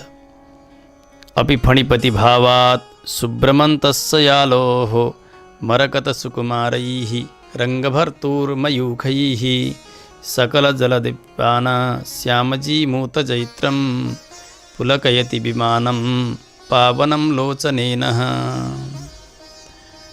जसरी कुनै एउटा सेता भाँडामा भित्रपट्टि अर्कै कुनै एउटा चिज राखिएको छ अथवा फटिकको बाक्सा छ, त्यसभित्र अरू कुनै श्यामलो वर्णको केही चिज राखिएको छ भने त्यो सबै प्रकाश त्यस फटिकमा आउँछ र स्फटिक पनि श्यामलो श्यामलो देखिन्छ। त्यसै प्रकारले हृदय कमलमा भगवानलाई विराजमान गराइबक्सेका आचार्य, त्यस्ता आचार्यका श्री विग्रह पनि त्यो भगवानको एक प्रकारको वर्ण आभासित बनिरहेको हुन्छ, प्रकटित भइरहेको हुन्छ भन्ने भावलाई जनाउनका निमित्त यहाँ काल मेघ निवर्तनु भनेर बताइएको। त्यस्तै प्रकारले जो अत्यन्तै कुटिल अर्थ गर्दछन् शास्त्रको, यति पूज्यो न संशय, शास्त्रले त यसरी बताउनु भएको हुन्छ सन्यासी अत्यन्तै पूजनीय हुनुहुन्छ भनेर, परन्तु अर्थ गर्नेले त्यसको अन्वय गलत गर्नाले गर्दा यति पूज्यो न यति नैव पूज्य, यति पूजा गर्न योग्य छैनन्। संशय, किनभने उनका चर्यामा उनका दिनचर्यामा शङ्का छ भनेर जसरी कुटिलो ज्ञान भएका व्यक्तिहरूले उल्टा पाल्टा अर्थ गर्दछन्, त्यस्ता सबै प्रकारका अर्थहरूलाई आचार्यले निरस्त गरिबक्सन्छ र सद अर्थ प्रकाश गरिबक्सन्छ।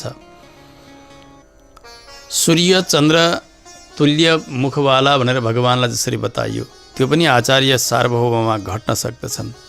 कसरी त भने श्री भाष्यादि ग्रन्थहरू जो वाद ग्रन्थहरू छन् त्यसका प्रवचनका समयमा एकदम प्रचण्ड सूर्यका रूपले प्रकट भएर दुर्वादीहरूलाई सबलाई खण्डन गर्ने, जति बेला भगवत विषय श्रीवचन भूषण आदि गरेका रहस्यहरूको उपदेश गर्ने बेला हुन्छ आचार्यको, त्यस बेला भने ती शरणागत चेतनहरू जो अत्यन्तै आचार्य निष्ठामा लागेका छन् त्यस्ता भागवतजनहरूलाई पनि आनन्द दिने चन्द्रमाले जसरी शीतलताको वर्षा गर्छन् त्यसै गरी उपदेशको वर्षा गरेर उनीहरूलाई आह्लादित गर्ने काम आचार्यले गरिबक्सन्छ।